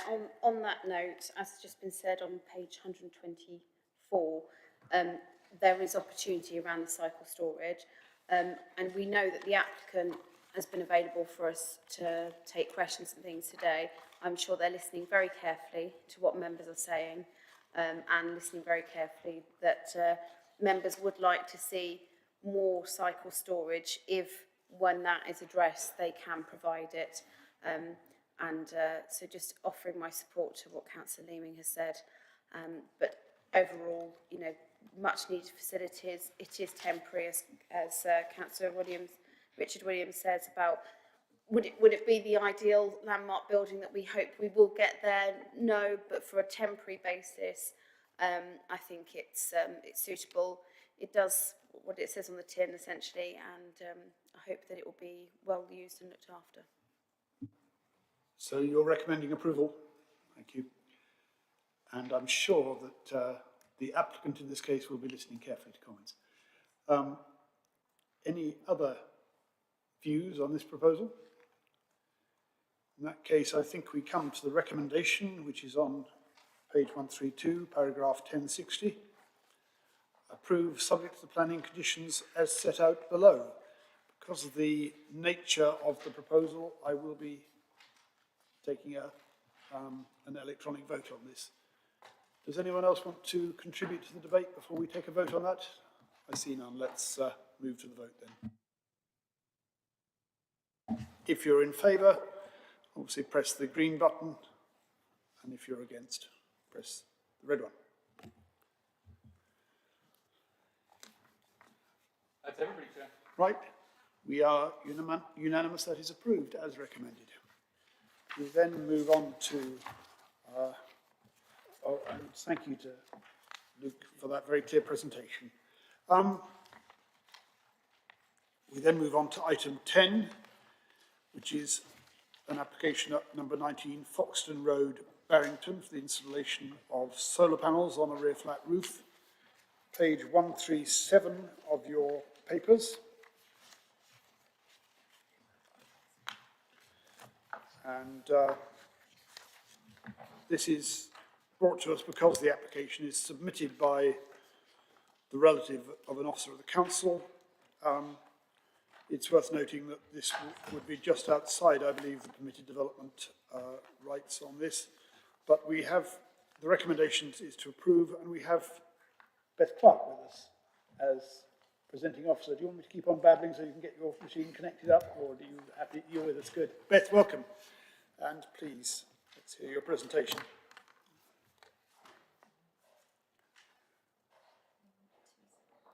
No rush.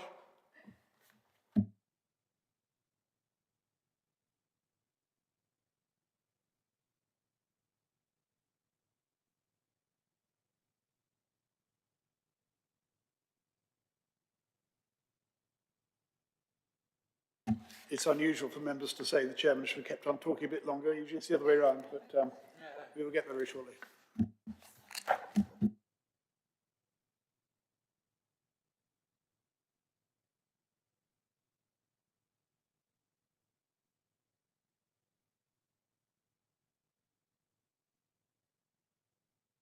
While we're waiting, we could just note the position of the local member who's not, I think, able to be with us. But do you have, I think, a note to that effect? Are you able to read that out to us? Yes, thank you, Chair. No need to read it out. The local member, Councillor Aidan van der Weyer, has confirmed that he supports this application. I would like to see it approved. Thank you.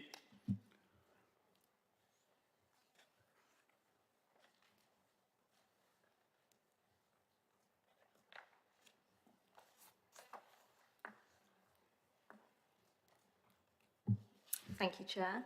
Can everyone hear and see my presentation? Yeah. Yes. Okay, so the application before members today seeks planning permission to install 12 solar panels on a rear flat roof. The application site is located at number 19 Foxton Road, Barrington, and is located within the development framework boundary. The site is not located within a conservation area or within the green belt, and the property is 1.5 stories detached dwelling house. The proposal has come before members today as the applicant is a member of the council. There is an update.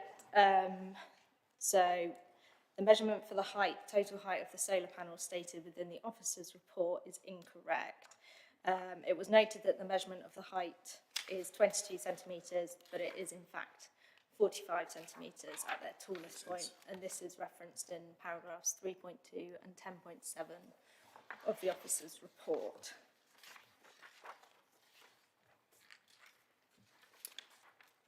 So this is the location plan. This is it in the context of Barrington, and here's the red line. This is it on Google Maps. So the planning considerations, as I said, the application has been submitted by a member of the council, so that's why it's coming before, and the considerations are the impact on character and appearance of the area and of neighbouring amenity. Here's the proposed roof plan and block plan. Here you can see the solar panels, 12 of them on the rear flat roof. Here's elevations, and you can see from the side the solar panels, what their profile would be, and this is the view from the garden of 19 Foxton Road, looking back towards the property. Here's some photos from a site visit, and they would be located on this flat roof here, and this is the outlook if you're standing at the house towards the neighbouring property at the rear. You can see the neighbours either side from the context of the flat roof where the solar panels would be located. On planning balance, we're recommending this for approval as we don't believe it will cause any harm to the character and appearance of the area. It will not unduly impact upon the residential amenity, and it supports renewable and low carbon energy generation. There have been no objections to the scheme from neighbours, parish or ward members, and the application, as I said, is being recommended for approval subject to planning permission. Thank you. Thank you very much for that.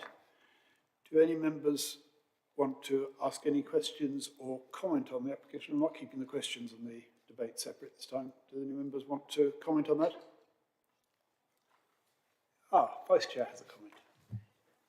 Well, I was planning to comment in the agenda pack and description that in the planning balance, really, the contribution to renewable energy wasn't mentioned. So I was glad to see that it was explicitly mentioned in the slide. So thank you very much. Right. Any other views on this application? Are we ready to move to a vote? Which, for reasons, the reason for this application being submitted to us, I will take that vote electronically. So if you're in favour of this, please press the green button. If you're opposed, the red. We have 8 members in favour. Sorry, Chair, the vote we're waiting for is actually your own. There's always someone who takes a bit of catching up. Probably best in the circumstances. Right, we are unanimous, even the chair has voted for that. So that is approved. Thank you very much, Beth.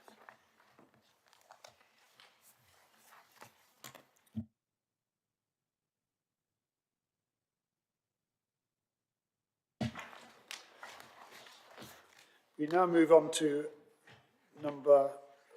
item number 11, which is an application at 64 Gables Close, Meldrith, for a single-storey rear extension with a raised rear garden to ground level, removal of a shed and installation of a ramp. Page 143 of your papers. The applicant is Mr. Nathan Lund. The reason it's come to us is because some or all of the land, that will become clear to us, is within the ownership of the council, and the recommendation is to approve, subject to the conditions as set out. I don't know whether Dominic Bush is. Yes, there's Dominic Bush. Dominic, the floor is yours. Thank you. Just share my presentation.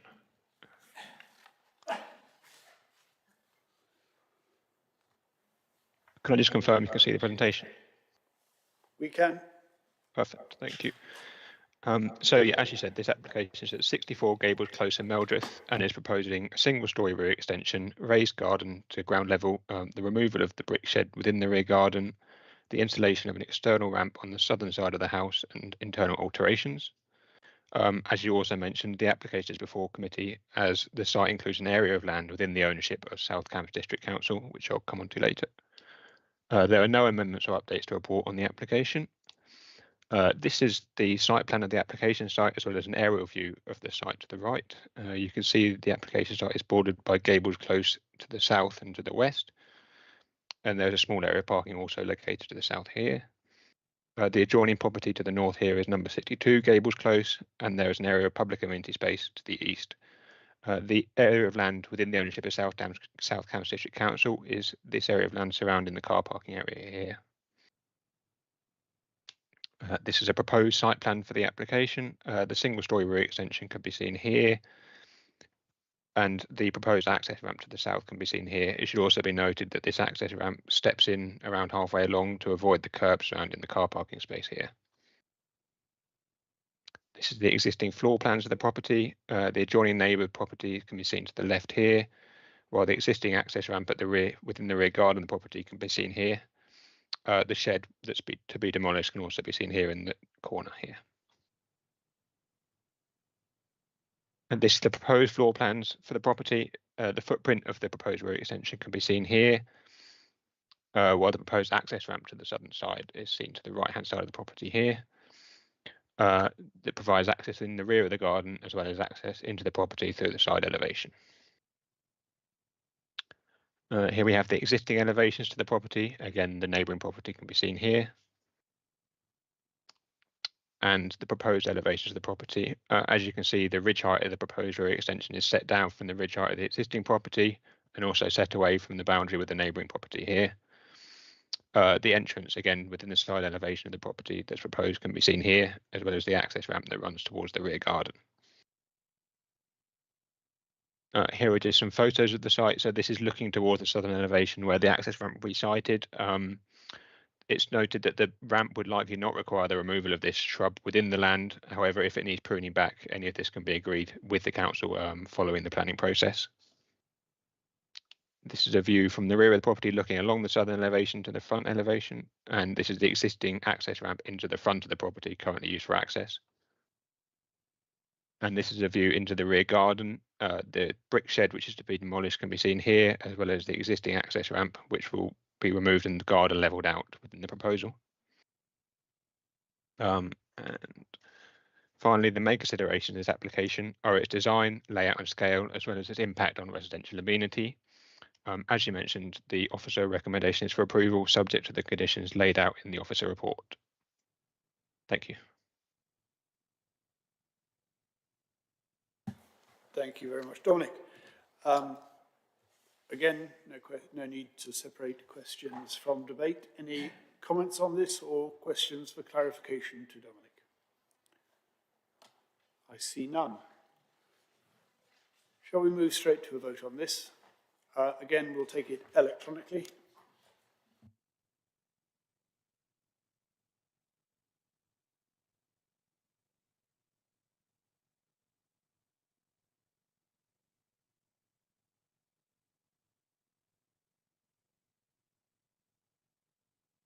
So that's everybody, Chair. So we've all voted and we approve that unanimously. So that ends that session. We can now move on to consider the enforcement report, which is on page 151. And I think we have Chris Braybrook with us in case of any questions. Chris, welcome. Good afternoon. Did you want to speak to this, or are you happy for us to just note it? That's entirely up to you. I think there's not a lot in there, to be honest, Chair, that's changed. There was one new enforcement notice which has been issued in January, which is reflected in this report in the appendix. But otherwise, the figures speak for themselves. Unfortunately, just because of when I had to put this report together, it was just before getting the February figures in. So this is reflective of January, even though we're in March.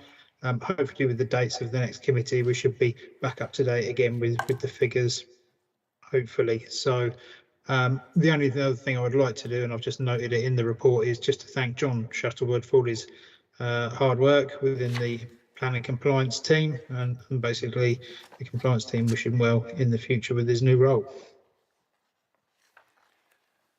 Thank you for that. Any questions on this report or comments? No. Well, Chris, thank you very much for that report. And yes, if you would pass on our thanks to John for his period in handling all of this work. And wish him best in his move. Certainly will. Thank you, Chair. Thank you. So we then move on to appeals against planning decisions and enforcement action on page 155.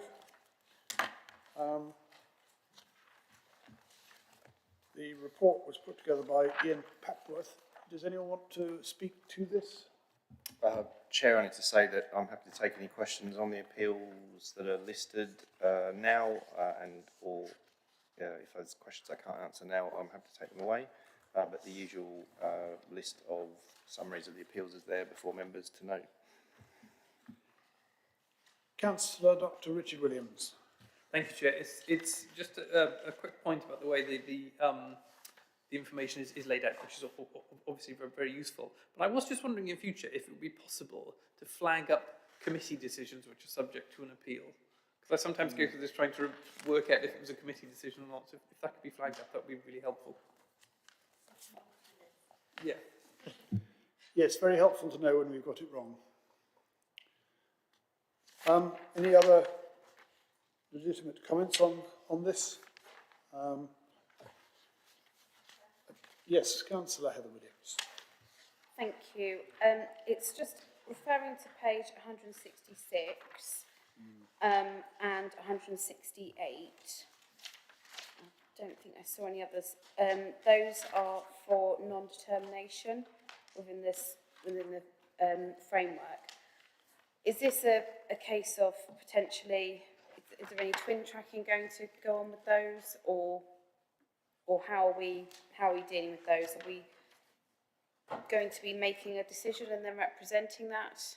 And if so, will there be any planning committee involvement required? And a bit of how that's come about, please, Chair. Are you able to comment?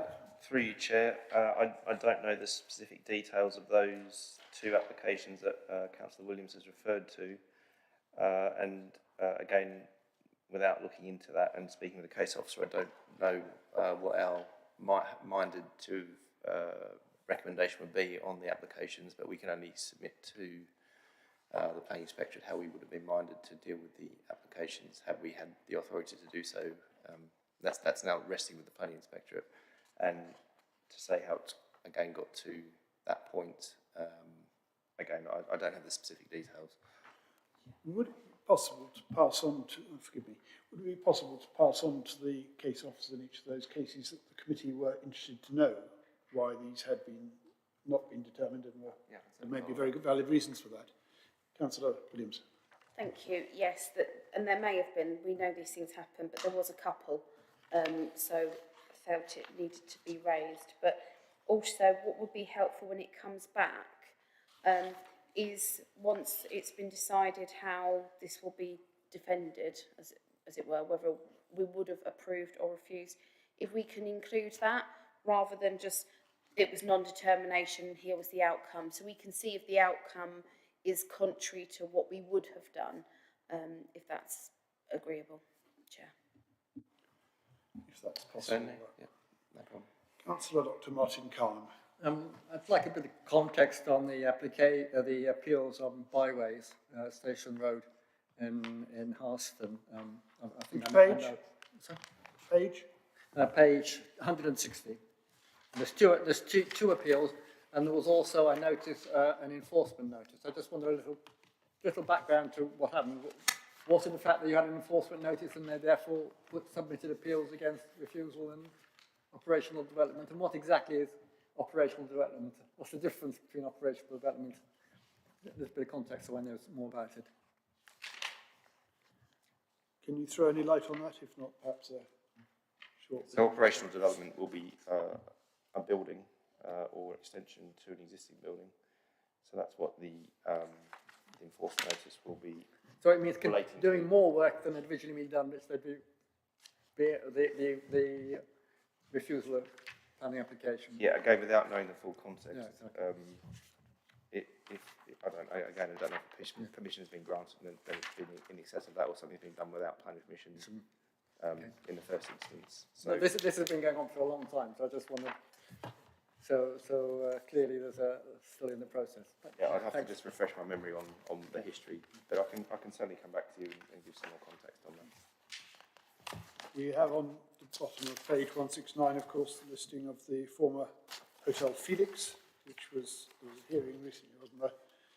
That will be one which in future will be listed as following a committee decision, of course. But I assume we haven't heard the outcome of that yet. Yes. Right. Any other questions? And I think we can take Appendix 5, page 173, under the same heading. Any questions or comment on that? No. In that case, members, I think we can bring our consideration to an end and close this meeting at 2:40.